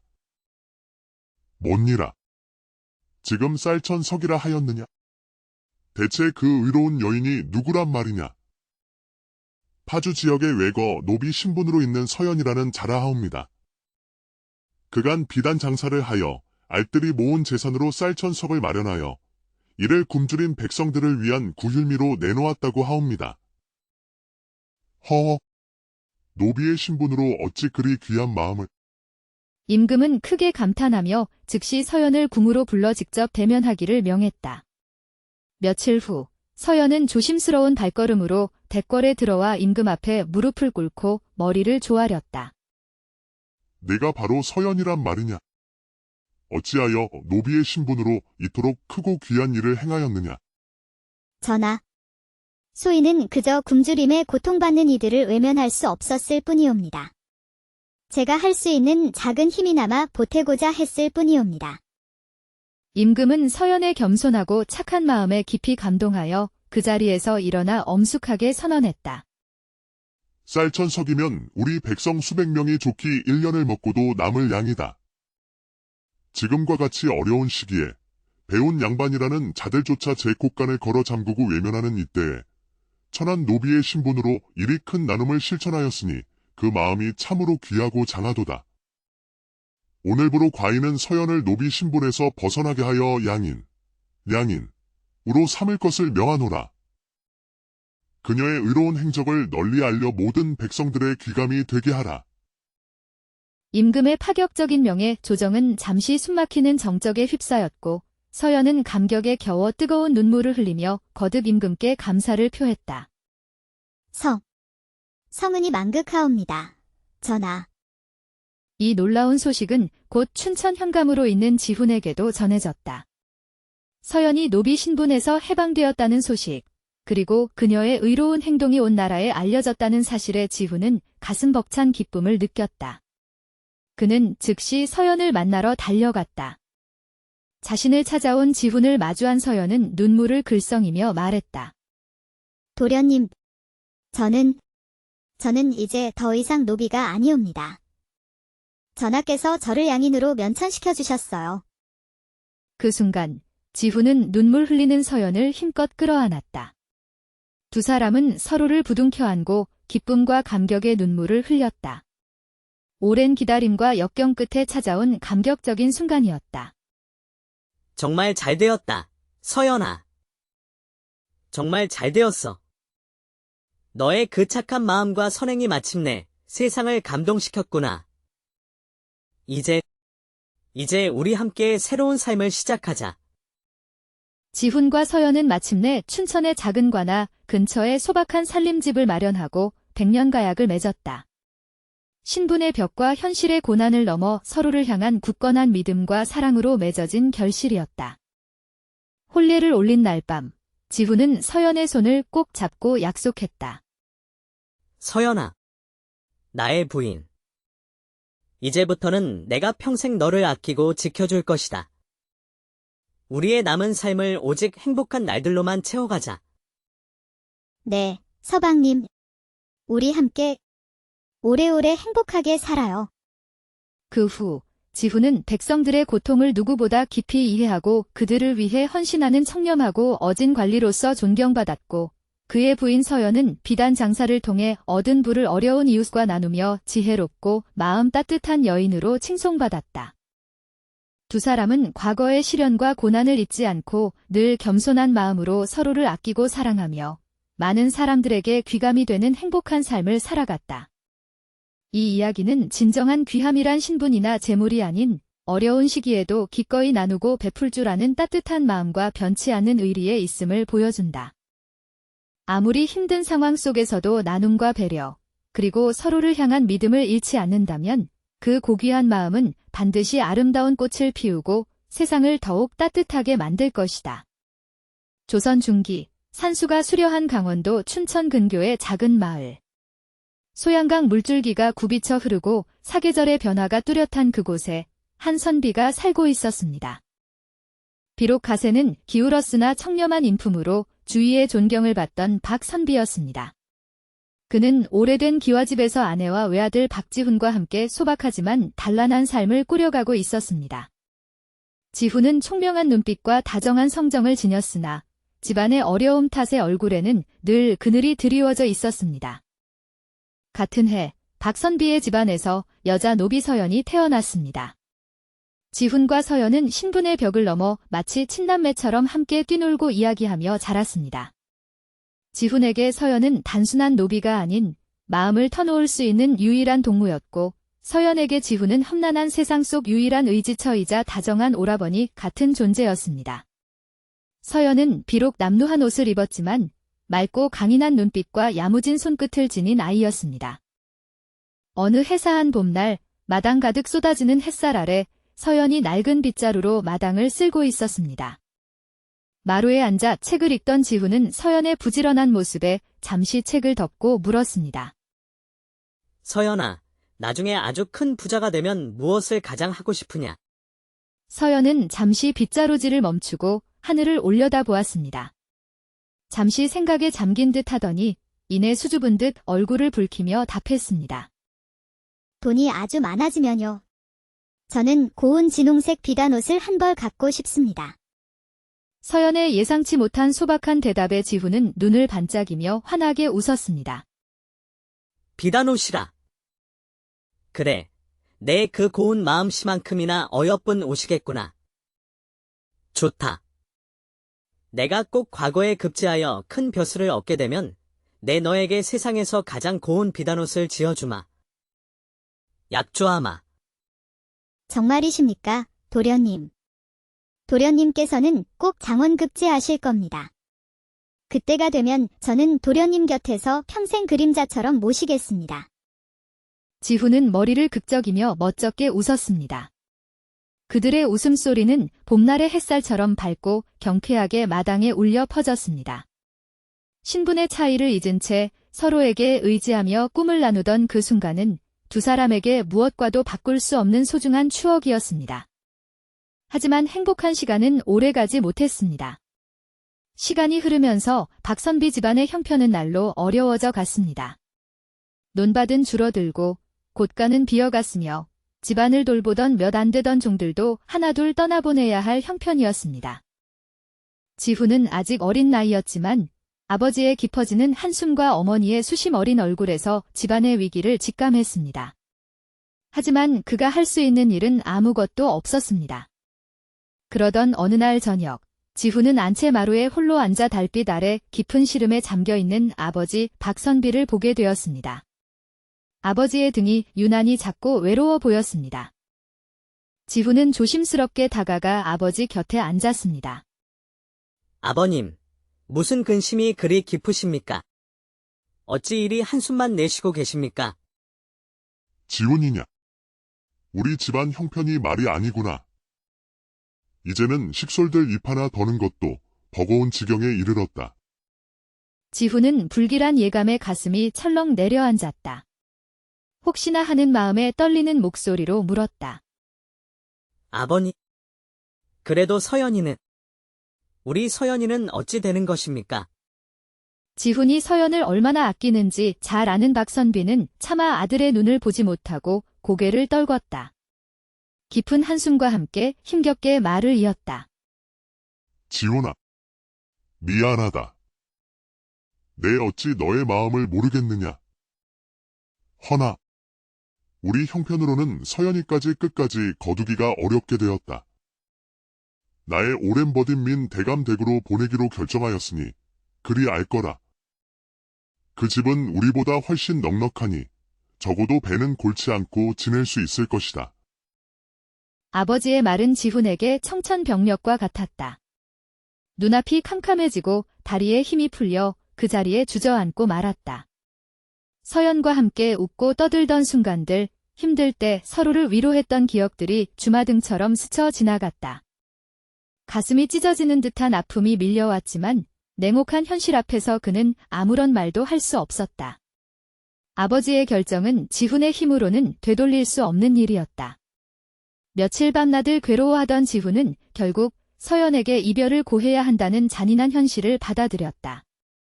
서연이 민 대감댁으로 떠나던 날, 하늘은 무심하게도 맑았다. 지훈은 떠나는 서연의 작은 보따리를 챙겨주며 차마 떨어지지 않는 발걸음을 애써 외면했다. 목구멍까지 차오르는 슬픔을 억누르며 그는 아무 말 없이 눈물만 삼켰다. 서연은 그런 지훈을 바라보며 오히려 담담하게 미소를 지었다.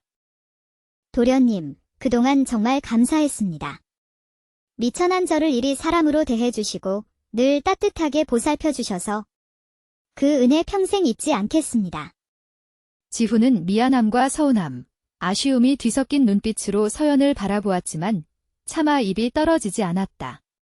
미안하다는 말조차 꺼내기 힘들었다. 괜찮습니다. 도련님. 도련님께서는 꼭 과거에 급제하셔서 훌륭한 분이 되실 겁니다. 제가 멀리서나마 늘 도련님을 응원하겠습니다. 지훈은 서연의 굳건한 모습에 힘겹게 미소를 지어 보였다. 서연아, 부디 그곳에 가서도 아프지 말고 잘 지내거라. 그리고 혹 무슨 어려운 일이 생기거든 반드시 나에게 소식을 전해야 한다. 꼭 다시 데리러 오겠다. 다정한 지훈의 마지막 말에 서연은 애써 눈물을 참으며 환하게 웃어 보였다. 예, 도련님. 그리하겠습니다. 그동안 정말 감사했습니다. 저는 이만 가보겠습니다. 서연은 마지막 인사를 건네고 무거운 발걸음을 옮겨민 대감댁으로 향했다. 지훈은 멀어져 가는 서연의 작은 뒷모습을 하염없이 바라보며 결국 뜨거운 눈물을 떨구었다. 세상에 태어나 처음 눈을 뜨고 함께 자라며 수많은 추억을 쌓았던 인연이 이렇게 허무하게 끊어지는 현실이 믿기지 않았다. 가난한 양반집 도련님과 어린 여종의 애틋한 우정은 그렇게 현실의 높은 벽 앞에서 속절없이 갈라지고 말았다. 각자의 가슴에 깊은 아쉬움과 슬픔을 남긴 채 지훈과 서연은 서로 다른 길을 걷게 되었다. 서연이 도착한 민 대감댁은 박선비의 집과는 비교할 수 없을 만큼 크고 화려했다. 높은 담장과 넓은 마당, 여러 채의 건물들은 위압감마저 풍겼다. 민 대감은 부유하고 풍족했지만 신분 질서를 무엇보다 중시하는 전형적인 양반이었다. 그는 아랫사람들을 대할 때 엄격하고 냉정했다. 서연에게 주어진 일은 고되고 혹독했다. 동이 트기 전 새벽부터 일어나 마당을 쓸고 우물에서 물을 길어 나르고 산더미 같은 빨래를 하고 밤늦게까지 고된 자비를 도맡아야 했다. 잠시 허리를 펼 시간조차 없었다. 하지만 서연은 불평 한마디 없이 묵묵히 모든 일을 해냈다. 혹여 자신이 일을 제대로 못하거나 아프기라도 하면 예전 주인인 박선비 집안에 누를 끼칠까 두려웠기 때문이다. 그녀는 이를 악물고 버텼다. 그러던 어느 날 마당 한쪽에서 무거운 물동이를 나르던 서연 앞에 민 대감의 아들 민준서가 나타났다. 준서는 어딘가 심사가 뒤틀렸는지 잔뜩 찌푸린 얼굴로 서연에게 고함을 질렀다. 그는 아버지의 권세를 등에 업고 오만방자하게 행동하는 젊은이였다. 이 천한 것. 내년이 감히 내 눈앞에서 꾸물거리는 것이냐. 썩 비키지 못할까. 날카로운 고함 소리에 서연은 깜짝 놀라 몸을 움츠렸다. 도련님, 서연이 미처 말을 끝내기도 전에 준서는 무슨 심술이 났는지 발길질로 서연이 들고 있던 물동이를 걷어찼다. 쨍그랑. 소리와 함께 물동이가 깨지고 차가운 물이 쏟아지며 서연의 치마와 저고리가 흠뻑 젖어버렸다. 흠뻑 젖어 떨고 있는 서연의 초라한 모습을 한심하다는 듯이 내려다보던 준서는 콧방귀를 끼며 비웃었다. 흥. 내까짓게 이 집에서 사람 대접받을 줄 알았더냐.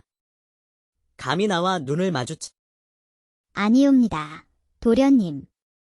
죄송합니다. 서연은 겁에 질린 얼굴로 고개를 푹 숙였다. 눈물이 핑 돌았지만 애써 참았다. 그때 마당 밖에서 누군가가 들어서며 이 광경을 목격했다.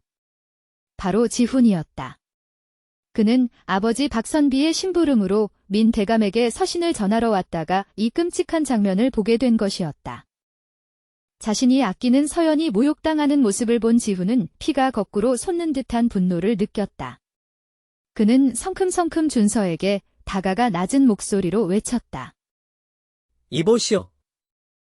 지금 그게 무슨 짓입니까? 어찌 사람에게 이리 함부로 대하는 것이오? 준서는 갑작스러운 지훈의 등장에 잠시 놀랐지만 이내 눈을 흘기며 비웃듯 대꾸했다. 이게 누군가? 몰락한 양반집 도련님 아니신가? 오랜만이군, 박지훈. 헌데 내가 내 집 노비가 일을 게을리하여 잠시 꾸짖고 있는데 지금 설마 나에게 따져 묻는 게요. 아무리 신분이 다르다 한들 우리를 위해 일해주고 함께 살아가는 사람이지 않소. 양반의 도리가 어찌 사람을 이리 모욕하고 핍박하는 것이란 말이오. 이는 결코 옳은 일이 아니오. 한참 동안 지훈의 말을 듣고 있던 준서는 갓잔타는 듯이 코웃음을 쳤다.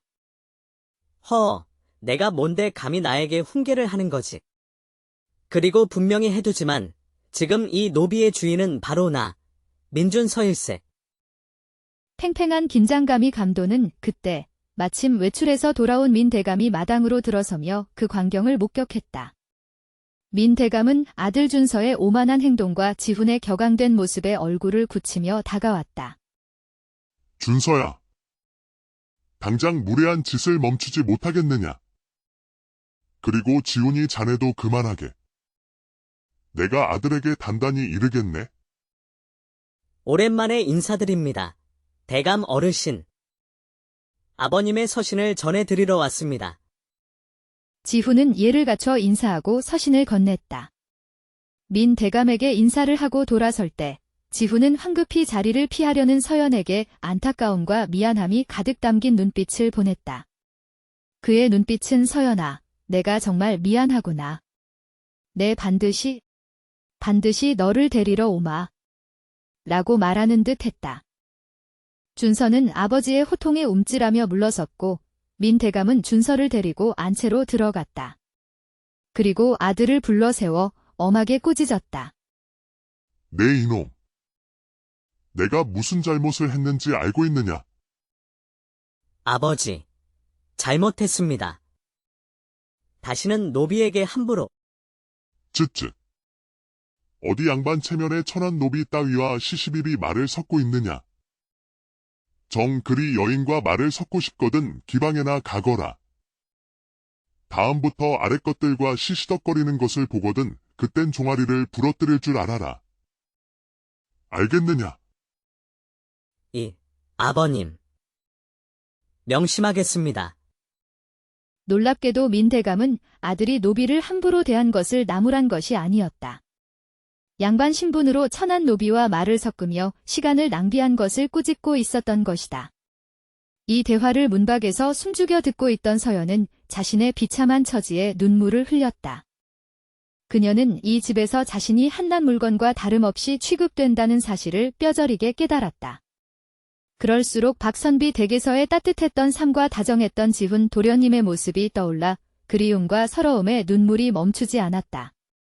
하지만 현실은 냉혹했다. 그녀는 이곳에서 민 대감과 민준서를 모시며 살아가야만 했다. 며칠 뒤 화창한 어느 날 민 대감은 파주에 있는 넓은 땅을 개간하기 위해 몇몇 노비들을 외거 노비로 보내기로 결정했다. 그는 식솔들을 마당에 불러 모으고 발표했다. 서연이를 파주 땅으로 보내 외거 노비로 삼겠다. 가서 그곳 땅을 일구고 소출의 일부를 바치도록 하라. 서연은 갑작스러운 결정에 깜짝 놀랐지만 묵묵히 고개를 숙였다. 이 소식을 전해 들은 지훈은 서연이 또다시 멀리 다른 지역으로 가게 된다는 사실에 마음이 아팠다. 하지만 이내 외거 노비가 되면 비록 주인에게 일정 금액을 상납해야 하지만 비교적 자유롭게 생활하며 스스로 재산을 모을 수도 있다는 사실을 떠올렸다. 어쩌면 잔혹한 민준서의 핍박에서 벗어나 스스로 자립할 기회를 얻게 된 것이니 오히려 잘된 일일지도 모른다고 생각했다. 그날 밤 서연은 파주로 떠날 채비를 하며 작은 등불 아래 홀로 굳은 다짐을 했다. 이제 파주로 가는구나. 그곳에 가서 정말 열심히 일할 거야. 어떻게든 돈을 모아서. 그래, 비단 장사를 할 수 있는 미천을 만들겠어. 내가 꿈꾸던 그 고운 비단 옷을 내 손으로 직접 만들고 팔아서 내 운명을 스스로 바꿔 보일 거야. 서연은 고된 노동 속에서도 희망의 끈을 놓지 않고 앞으로 나아갈 것을 결심했다. 다음 날, 그녀는 작은 보따리 하나를 메고 묵묵히 파주로 향했다. 서연의 강인한 의지와 지훈의 안타까운 마음이 교차하며 두 사람의 인연은 그렇게 또 한 번의 갈림길에 놓이게 되었다. 서연이가 도착한 파주는 황량하기 그지없는 땅이었다. 거칠게 뻗은 벌판과 오랫동안 관리되지 않아 잡초만 무성한 논밭을 바라보며 서연은 가슴 깊이 한숨을 삼켰다. 서연은 함께 보내진 다른 외거 노비 몇 명과 함께 그곳에 작은 움막을 짓고 생활을 시작했다. 새벽 먼동이 트기 전부터 일어나 돌을 골라내고 잡초를 뽑고 거친 땅을 갈아 논밭을 만드는 고된 노동이 매일같이 이어졌다. 비록 몸은 고되고 힘겨웠지만 서연은 결코 포기하지 않았다. 그녀의 마음 한구석에는 비단 장사라는 작은 희망의 불씨가 타오르고 있었기 때문이다. 고된 노동이 끝나고 해가 저물면 서연은 지친 몸을 이끌고 근처 마을 장터를 찾아갔다. 그러던 어느 날 장터 한편에서 화려한 색색의 비단을 펼쳐놓고 파는 가게가 그녀의 눈길을 사로잡았다. 곱디 고운 비단들을 보며 서연은 어린 시절 지훈 도련님께 했던 약속과 자신의 오랜 꿈을 떠올렸다. 그녀는 조심스럽게 다가가 부드러운 비단천을 만지작거리며 혼잣말로 중얼거렸다. 이렇게 고운 비단을 내 손으로 직접 짜고 팔 수 있다면 얼마나 좋을까? 돈도 벌고 내 꿈도 이루고. 그래, 반드시 비단 장사를 할 거야. 그날부터 서연은 틈만 나면 장터를 찾아가 비단 가게 주인의 어깨 너머로 비단 짜는 법과 장사하는 법을 유심히 관찰하고 익혔다. 한편 강원도 춘천의 옛집에서 지훈은 여전히 힘겨운 시간을 보내고 있었다. 아버지 박선비가 세상을 떠난 후 그는 병든 홀어머니를 모시고 집안의 생계를 책임져야 하는 무거운 짐을 지게 되었다. 과거 급제를 향한 꿈은 점점 멀어져 가는 듯했다. 매일 밤낮으로 서책을 펼치고 글을 읽었지만 끼니 걱정과 어머니 약값 걱정에 공부에 집중하기 어려웠다. 어느 날 마당 한켠에 나와 무릎을 꿇고 앉은 지훈은 하늘을 향해 탄식하듯 중얼거렸다. 아버님, 제가 일이 나약해서야 어찌한단 말입니까? 공부를 계속할 수 있을지, 몸져 놓으신 어머님을 두고 과거 시험을 치를 수 있을지 자신이 없습니다. 불효한 아들을 용서하십시오, 아버님. 그때 방문이 열리며 쇠약해진 어머니가 힘겹게 나와 지훈을 바라보았다. 지훈. 이 어미 때문에 내가 고생이 많구나. 미안하다. 허나 내가 여기서 학문을 포기한다면 돌아가신 내 아버지의 뜻을 저버리는 것이고 이 어미 또한 원치 않는단다. 너는 꼭 과거에 급제해야 한다. 그것이 이 어미의 유일한 소원이자 내 아버지의 한을 풀어드리는 길이다. 어머니는 힘없이 미소를 지으며 아들의 손을 꼭 잡았다. 어머니의 간절한 눈빛에 지훈은 흐르는 눈물을 훔치며 굳게 다짐했다. 네, 어머니. 반드시 과거에 급제하여 어머님을 기쁘게 해드리겠습니다. 아버지의 이름을 빛내겠습니다. 하지만 현실은 여전히 가혹했다. 어머니를 돌보고 집안일을 하느라 학문에 온전히 집중할 시간을 내기 어려웠다. 그럼에도 불구하고 지훈은 포기하지 않았다.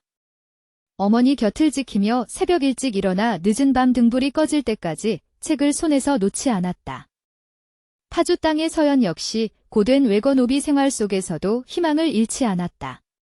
낮에는 척박한 땅을 일구고 밤에는 틈틈이 비단 짜는 기술을 배우고 장사 수완을 익혔다. 그녀는 남몰래 작은 돈을 모으기 시작했다. 그러던 어느 날 서연은 용기를 내어 비단 가게 주인을 찾아가 간청했다. 어르신, 부디 제가 이 비단 짜는 일을 제대로 배울 수 있도록 허락해 주십시오. 제가 굳은 일은 무엇이든 다 하겠습니다. 내가 민 대감댁 외거 노비라고 했지. 참으로 기특한 아이로구나. 이 험한 곳에서 그 고된 일을 버텨내면서도 배움을 청하다니. 좋다. 내 너에게 아는 것을 가르쳐주마. 대신 내 일을 성심껏 돕거라. 그날부터 서연은 낮에는 땅을 일구고 밤에는 비단 가게 일을 도우며 본격적으로 비단 짜기와 장사 수완을 배우기 시작했다. 그녀는 조금씩 돈을 모아갔고 언젠가 자신만의 비단 가게를 열겠다는 꿈을 키워나갔다. 지훈과 서연은 서로 다른 곳에서 각자의 고난과 역경을 묵묵히 버텨내고 있었다. 지훈은 어머니와 돌아가신 아버지를 위해 그리고 어린 시절 서연에게 했던 비단옷 약속을 지키기 위해 학문에 매진했고 서연은 노비라는 신분에서 벗어나 스스로의 삶을 개척하기 위해 고된 노동 속에서도 비단 장사의 꿈을 키워갔다. 지훈은 여전히 어려운 형편 속에서도 홀어머니를 극진히 모시며 학문에 정진하고 있었다. 그러던 어느 이른 새벽, 잠에서 깬 지훈은 문밖에서 부스럭거리는 소리를 들었다. 조심스럽게 문을 열고 나가보니 집 앞마당에 곡식 한 자루와 잘 말린 약초 꾸러미가 놓여 있었다. 이게 대체 무엇이지? 누가 여기에 이런 것을 두고 갔을까? 방 안에서 기척을 느낀 어머니도 나와 곡식과 약초를 보고는 놀란 눈으로 물었다. 지훈아, 이 곡식과 약초는 다 어디서 난 것이냐? 어머님, 저도 모르겠습니다. 누군가가 밤사이 몰래 두고 간 것 같습니다. 하늘이 우리를 도우셨나 보군. 이렇게 어려운 때에 누가 이런 선행을 베풀다니. 참으로 고마운 일이로다. 놀라운 일은 그 후로도 며칠에 한 번씩 비슷한 일이 반복되었다는 것이다. 지훈의 집 앞에는 어김없이 곡식 자루나 약초 꾸러미, 때로는 귀한 말린 고기까지 놓여 있었다. 처음에는 그 도움을 받는 것이 마음에 걸렸던 지훈이었지만 병약하신 어머니의 약값을 대고 끼니를 이어가기 위해서는 어쩔 수 없이 그 은혜를 받아들여야 했다.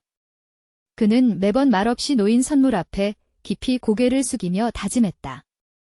누구신지는 모르오나 이 은혜는 반드시 갚겠습니다. 한편 마을 사람들 사이에서도 어려운 이웃을 남몰래 돕는 의로운 이에 대한 소문이 조용히 퍼져나갔다. 지훈 역시 그 소문을 들으며 자신을 돕는 이가 바로 그 의로운 이일 것이라 짐작하며 더욱 굳은 마음으로 학문에 매진했다. 밤늦도록 등불 아래 책을 읽고 글을 쓰며 지훈은 과거 급제라는 목표를 향해 온 힘을 다했다. 그리고 마침내 오랜 기다림과 노력 끝에 과거 시험일이 다가왔다. 지훈은 어머니의 격려와 이름 모를 은인의 도움에 힘입어 한양으로 향하는 시험길에 올랐다.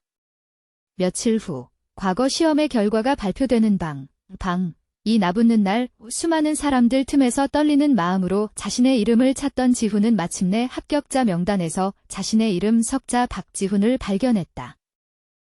기쁜 마음으로 고향집에 돌아와 어머니께 합격 소식을 전하자 어머니는 아들의 손을 붙잡고 하염없이 눈물을 흘렸다. 지훈, 내 아들아. 드디어 내가 해냈구나. 해낼 줄 알았다.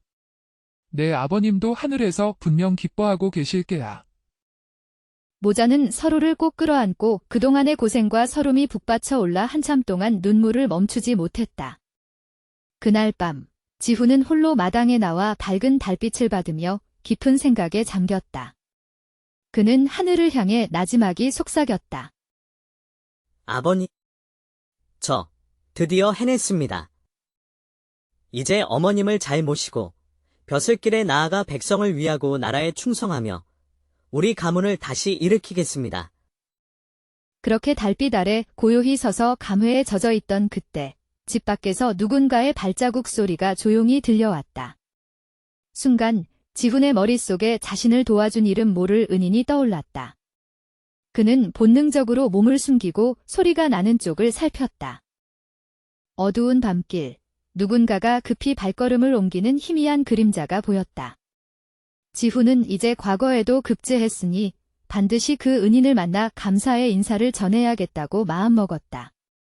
그는 조심스럽게 발소리를 죽이며 그 사람의 뒤를 쫓기 시작했다. 어둑한 밤길을 몰래 뒤쫓던 지훈은 그 사람이 마을 변두리에 어느 허름한 초가집으로 들어가는 것을 목격했다. 살금살금 다가가 담벼락 너머로 안을 엿보니 희미한 등불 아래 두 사람이 이야기를 나누고 있었다. 이번에도 박도련님 댁 앞에 곡식 자루를 잘 놓아두고 왔네?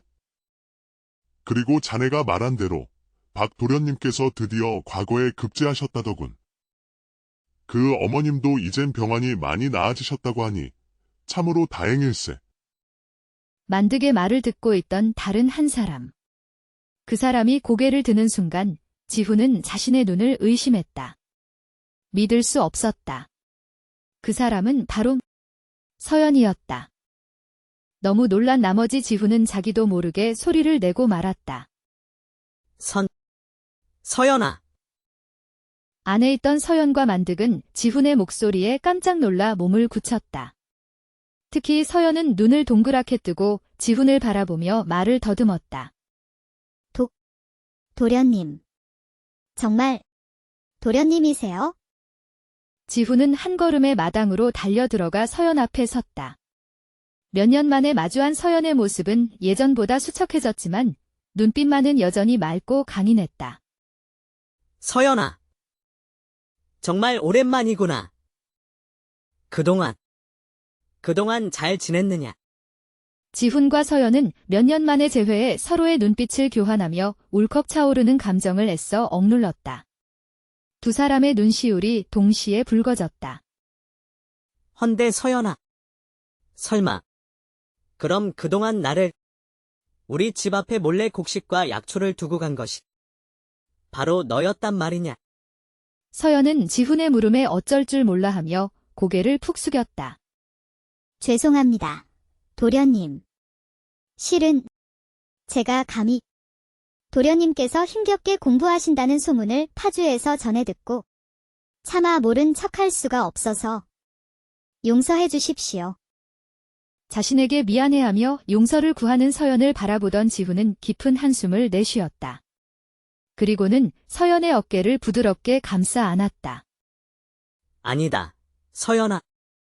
오히려 내가 너에게 미안하고 고맙구나. 내가 너에게 이리 큰 은혜를 입고도 모르고 있었으니. 내 덕분에 어머님께서도 건강을 되찾으셨고, 나 또한 과거에 급제할 수 있었다. 내가 아니었다면? 나는 결코 해내지 못했을 것이다. 정말 고맙다, 서연아. 조마조마한 표정으로 두 사람의 대화를 듣고 있던 만득이 조용히 지훈에게 다가와 말했다. 도련님, 저는 서연이와 함께 민 대감댁에서 파주로 외고 노비로 왔던 만득이라고 합니다요. 서연이가 저에게 말하기를 우리보다 더욱 힘든 사람들을 몰래 돕자고 하였습니다. 저도 처음에는 황당했지만 서연이의 그 따뜻한 마음씨에 감동하여 함께 돕기로 했던 것입니다요. 그래. 자네가 매번 새벽마다 우리 집 앞에 물건들을 몰래 두고 간 사람이었군. 고맙네. 정말 고맙네. 지훈은 서연의 깊은 마음과 헌신적인 노력을 알게 되자 감격에 겨워 눈물을 흘렸다. 서연아. 내 덕분에 내가 이렇게 뜻을 이룰 수 있었다. 그동안 얼마나 힘들었느냐. 정말 고맙다. 도련님께서 무사히 과거에 급제하신 것만으로도 저는 충분합니다. 이제 모든 어려움 잊으시고 행복하게 지내십시오. 저는 그것으로 족합니다.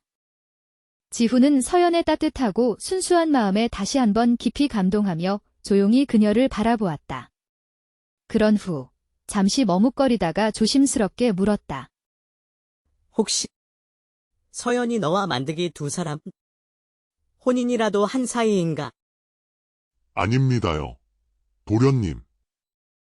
실은 제가 서연이에게 청혼을 하였으나 서연이가 저에게 따로 마음에 품은 분이 있다고. 만득이가 말을 끝맺기도 전에 서연이가 온 힘을 다해 그의 발을 꽉 밟으며 말을 멈추게 했다. 얼굴이 홍당무처럼 붉어진 서연의 모습에 지훈은 모든 것을 짐작할 수 있었다. 그렇군. 아니라는 말이군. 그래. 지훈의 얼굴에 환한 미소가 피어올랐다. 그는 어쩔 줄 몰라 하며 서연을 바라보았다. 그리고는 어린 시절의 약속을 떠올리며 말했다. 서연아. 어릴 적 내가 너에게 했던 말 기억하느냐? 내가 이제 과거에 급제하였으니 다음번에 너를 만날 때는 반드시 약속대로 세상에서 가장 고운 비단옷을 가지고 오마. 도련님, 기다리고 있겠습니다.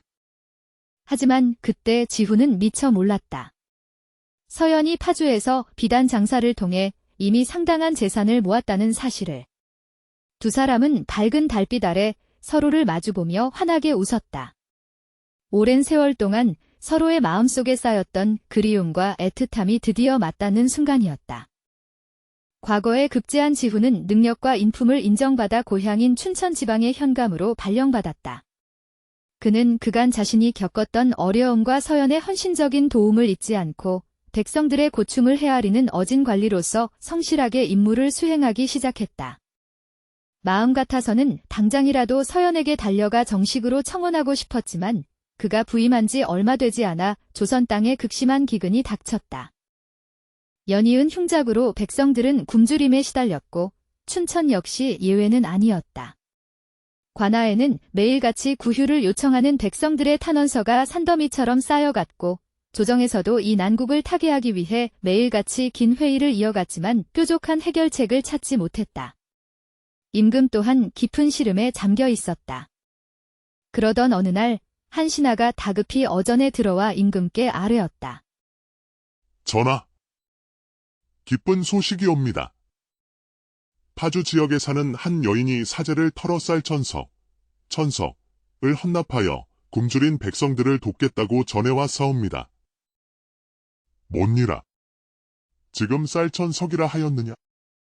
대체 그 의로운 여인이 누구란 말이냐? 파주 지역의 외거 노비 신분으로 있는 서연이라는 자라하옵니다. 그간 비단 장사를 하여 알뜰히 모은 재산으로 쌀천석을 마련하여 이를 굶주린 백성들을 위한 구휼미로 내놓았다고 하옵니다. 허, 노비의 신분으로 어찌 그리 귀한 마음을. 임금은 크게 감탄하며 즉시 서연을 궁으로 불러 직접 대면하기를 명했다. 며칠 후 서연은 조심스러운 발걸음으로 대궐에 들어와 임금 앞에 무릎을 꿇고 머리를 조아렸다. 내가 바로 서연이란 말이냐? 어찌하여 노비의 신분으로 이토록 크고 귀한 일을 행하였느냐? 전하, 소인은 그저 굶주림에 고통받는 이들을 외면할 수 없었을 뿐이옵니다. 제가 할 수 있는 작은 힘이나마 보태고자 했을 뿐이옵니다. 임금은 서연의 겸손하고 착한 마음에 깊이 감동하여 그 자리에서 일어나 엄숙하게 선언했다. 쌀천석이면 우리 백성 수백 명이 좋기 1년을 먹고도 남을 양이다. 지금과 같이 어려운 시기에 배운 양반이라는 자들조차 제 곳간을 걸어 잠그고 외면하는 이때에 천한 노비의 신분으로 이리 큰 나눔을 실천하였으니 그 마음이 참으로 귀하고 장하도다. 오늘부로 과인은 서연을 노비 신분에서 벗어나게 하여 양인으로 삼을 것을 명하노라. 그녀의 의로운 행적을 널리 알려 모든 백성들의 귀감이 되게 하라. 임금의 파격적인 명에 조정은 잠시 숨막히는 정적에 휩싸였고 서연은 감격에 겨워 뜨거운 눈물을 흘리며 거듭 임금께 감사를 표했다. 성은이 만극하옵니다. 전하. 이 놀라운 소식은 곧 춘천 현감으로 있는 지훈에게도 전해졌다. 서연이 노비 신분에서 해방되었다는 소식, 그리고 그녀의 의로운 행동이 온 나라에 알려졌다는 사실에 지훈은 가슴 벅찬 기쁨을 느꼈다. 그는 즉시 서연을 만나러 달려갔다. 자신을 찾아온 지훈을 마주한 서연은 눈물을 글썽이며 말했다. 도련님, 저는 이제 더 이상 노비가 아니옵니다. 전하께서 저를 양인으로 면천시켜 주셨어요. 그 순간 지훈은 눈물 흘리는 서연을 힘껏 끌어안았다. 두 사람은 서로를 부둥켜 안고 기쁨과 감격의 눈물을 흘렸다. 오랜 기다림과 역경 끝에 찾아온 감격적인 순간이었다. 정말 잘 되었다, 서연아. 정말 잘 되었어. 너의 그 착한 마음과 선행이 마침내 세상을 감동시켰구나. 이제 우리 함께 새로운 삶을 시작하자. 지훈과 서연은 마침내 춘천의 작은 관아 근처에 소박한 살림집을 마련하고 백년가약을 맺었다. 신분의 벽과 현실의 고난을 넘어 서로를 향한 굳건한 믿음과 사랑으로 맺어진 결실이었다. 혼례를 올린 날 밤, 지훈은 서연의 손을 꼭 잡고 약속했다. 서연아, 나의 부인. 이제부터는 내가 평생 너를 아끼고 지켜줄 것이다. 우리의 남은 삶을 오직 행복한 날들로만 채워가자. 네, 서방님. 우리 함께 오래오래 행복하게 살아요. 그 후 지훈은 백성들의 고통을 누구보다 깊이 이해하고 그들을 위해 헌신하는 청렴하고 어진 관리로서 존경받았고 그의 부인 서연은 비단 장사를 통해 얻은 부를 어려운 이웃과 나누며 지혜롭고 마음 따뜻한 여인으로 칭송받았다. 두 사람은 과거의 시련과 고난을 잊지 않고 늘 겸손한 마음으로 서로를 아끼고 사랑하며 많은 사람들에게 귀감이 되는 행복한 삶을 살아갔다. 이 이야기는 진정한 귀함이란 신분이나 재물이 아닌 어려운 시기에도 기꺼이 나누고 베풀 줄 아는 따뜻한 마음과 변치 않는 의리에 있음을 보여준다. 아무리 힘든 상황 속에서도 나눔과 배려, 그리고 서로를 향한 믿음을 잃지 않는다면 그 고귀한 마음은 반드시 아름다운 꽃을 피우고 세상을 더욱 따뜻하게 만들 것이다. 조선 중기, 산수가 수려한 강원도 춘천 근교의 작은 마을. 소양강 물줄기가 굽이쳐 흐르고 사계절의 변화가 뚜렷한 그곳에 한 선비가 살고 있었습니다. 비록 가세는 기울었으나 청렴한 인품으로 주위의 존경을 받던 박선비였습니다. 그는 오래된 기와집에서 아내와 외아들 박지훈과 함께 소박하지만 단란한 삶을 꾸려가고 있었습니다.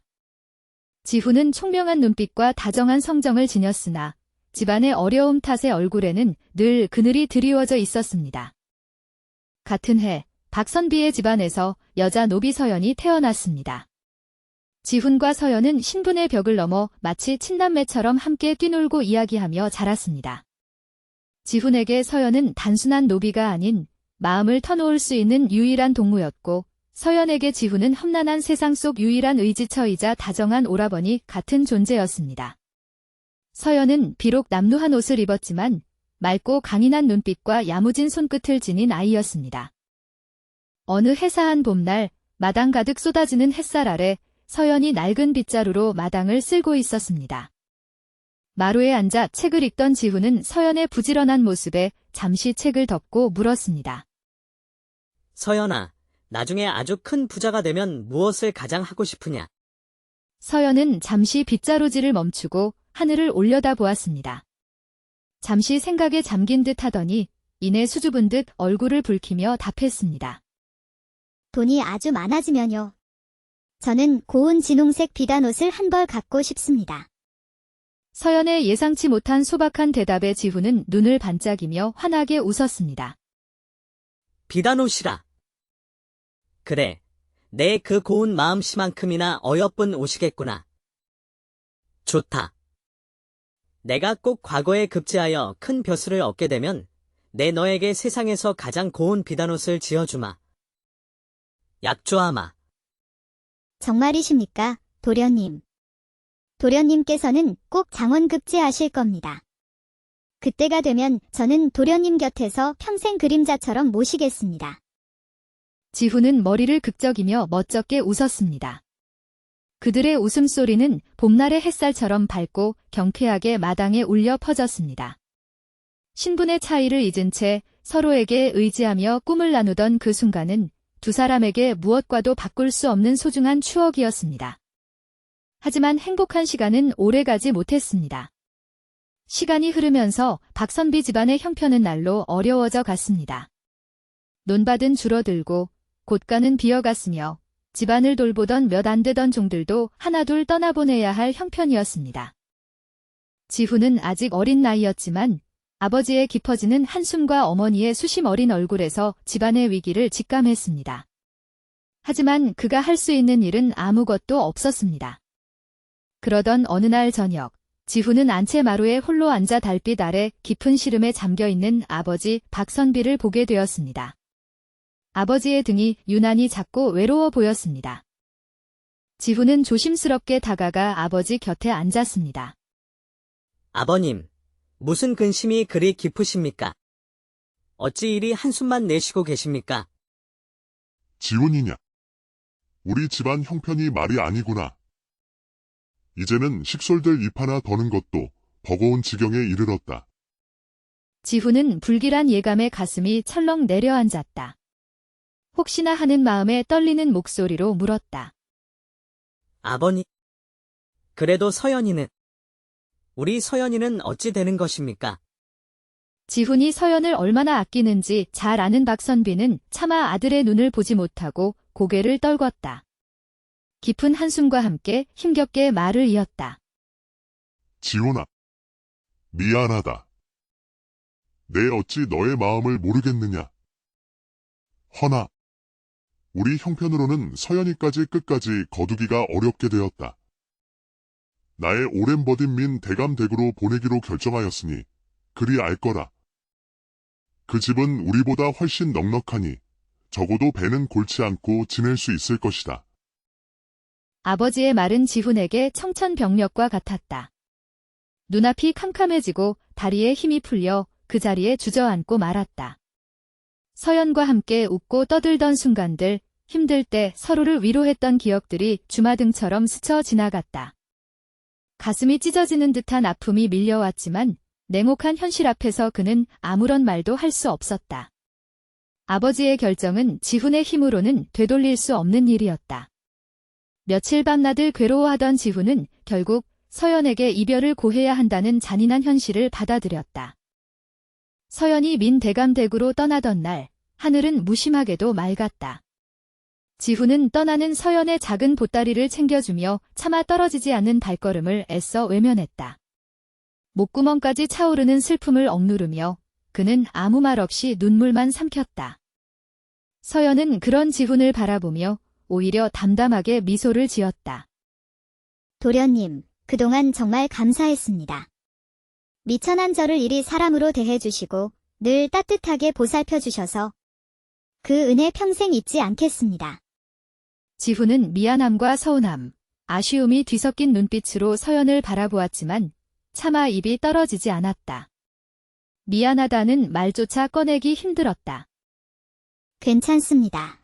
도련님. 도련님께서는 꼭 과거에 급제하셔서 훌륭한 분이 되실 겁니다. 제가 멀리서나마 늘 도련님을 응원하겠습니다. 지훈은 서연의 굳건한 모습에 힘겹게 미소를 지어 보였다. 서연아. 부디 그곳에 가서도 아프지 말고 잘 지내거라. 그리고 혹 무슨 어려운 일이 생기거든 반드시 나에게 소식을 전해야 한다. 꼭 다시 데리러 오겠다. 다정한 지훈의 마지막 말에 서연은 애써 눈물을 참으며 환하게 웃어 보였다. 예, 도련님. 그리하겠습니다. 그동안 정말 감사했습니다. 저는 이만 가보겠습니다. 서연은 마지막 인사를 건네고 무거운 발걸음을 옮겨민 대감댁으로 향했다. 지훈은 멀어져 가는 서연의 작은 뒷모습을 하염없이 바라보며 결국 뜨거운 눈물을 떨구었다. 세상에 태어나 처음 눈을 뜨고 함께 자라며 수많은 추억을 쌓았던 인연이 이렇게 허무하게 끊어지는 현실이 믿기지 않았다. 가난한 양반집 도련님과 어린 여종의 애틋한 우정은 그렇게 현실의 높은 벽 앞에서 속절없이 갈라지고 말았다. 각자의 가슴에 깊은 아쉬움과 슬픔을 남긴 채 지훈과 서연은 서로 다른 길을 걷게 되었다. 서연이 도착한 민 대감댁은 박선비의 집과는 비교할 수 없을 만큼 크고 화려했다. 높은 담장과 넓은 마당, 여러 채의 건물들은 위압감마저 풍겼다. 민 대감은 부유하고 풍족했지만 신분 질서를 무엇보다 중시하는 전형적인 양반이었다. 그는 아랫사람들을 대할 때 엄격하고 냉정했다. 서연에게 주어진 일은 고되고 혹독했다. 동이 트기 전 새벽부터 일어나 마당을 쓸고 우물에서 물을 길어 나르고 산더미 같은 빨래를 하고 밤늦게까지 고된 자비를 도맡아야 했다. 잠시 허리를 펼 시간조차 없었다. 하지만 서연은 불평 한마디 없이 묵묵히 모든 일을 해냈다. 혹여 자신이 일을 제대로 못하거나 아프기라도 하면 예전 주인인 박선비 집안에 누를 끼칠까 두려웠기 때문이다. 그녀는 이를 악물고 버텼다. 그러던 어느 날 마당 한쪽에서 무거운 물동이를 나르던 서연 앞에 민 대감의 아들 민준서가 나타났다. 준서는 어딘가 심사가 뒤틀렸는지 잔뜩 찌푸린 얼굴로 서연에게 고함을 질렀다. 그는 아버지의 권세를 등에 업고 오만방자하게 행동하는 젊은이였다. 이 천한 것. 내년이 감히 내 눈앞에서 꾸물거리는 것이냐. 썩 비키지 못할까. 날카로운 고함 소리에 서연은 깜짝 놀라 몸을 움츠렸다. 도련님, 서연이 미처 말을 끝내기도 전에 준서는 무슨 심술이 났는지 발길질로 서연이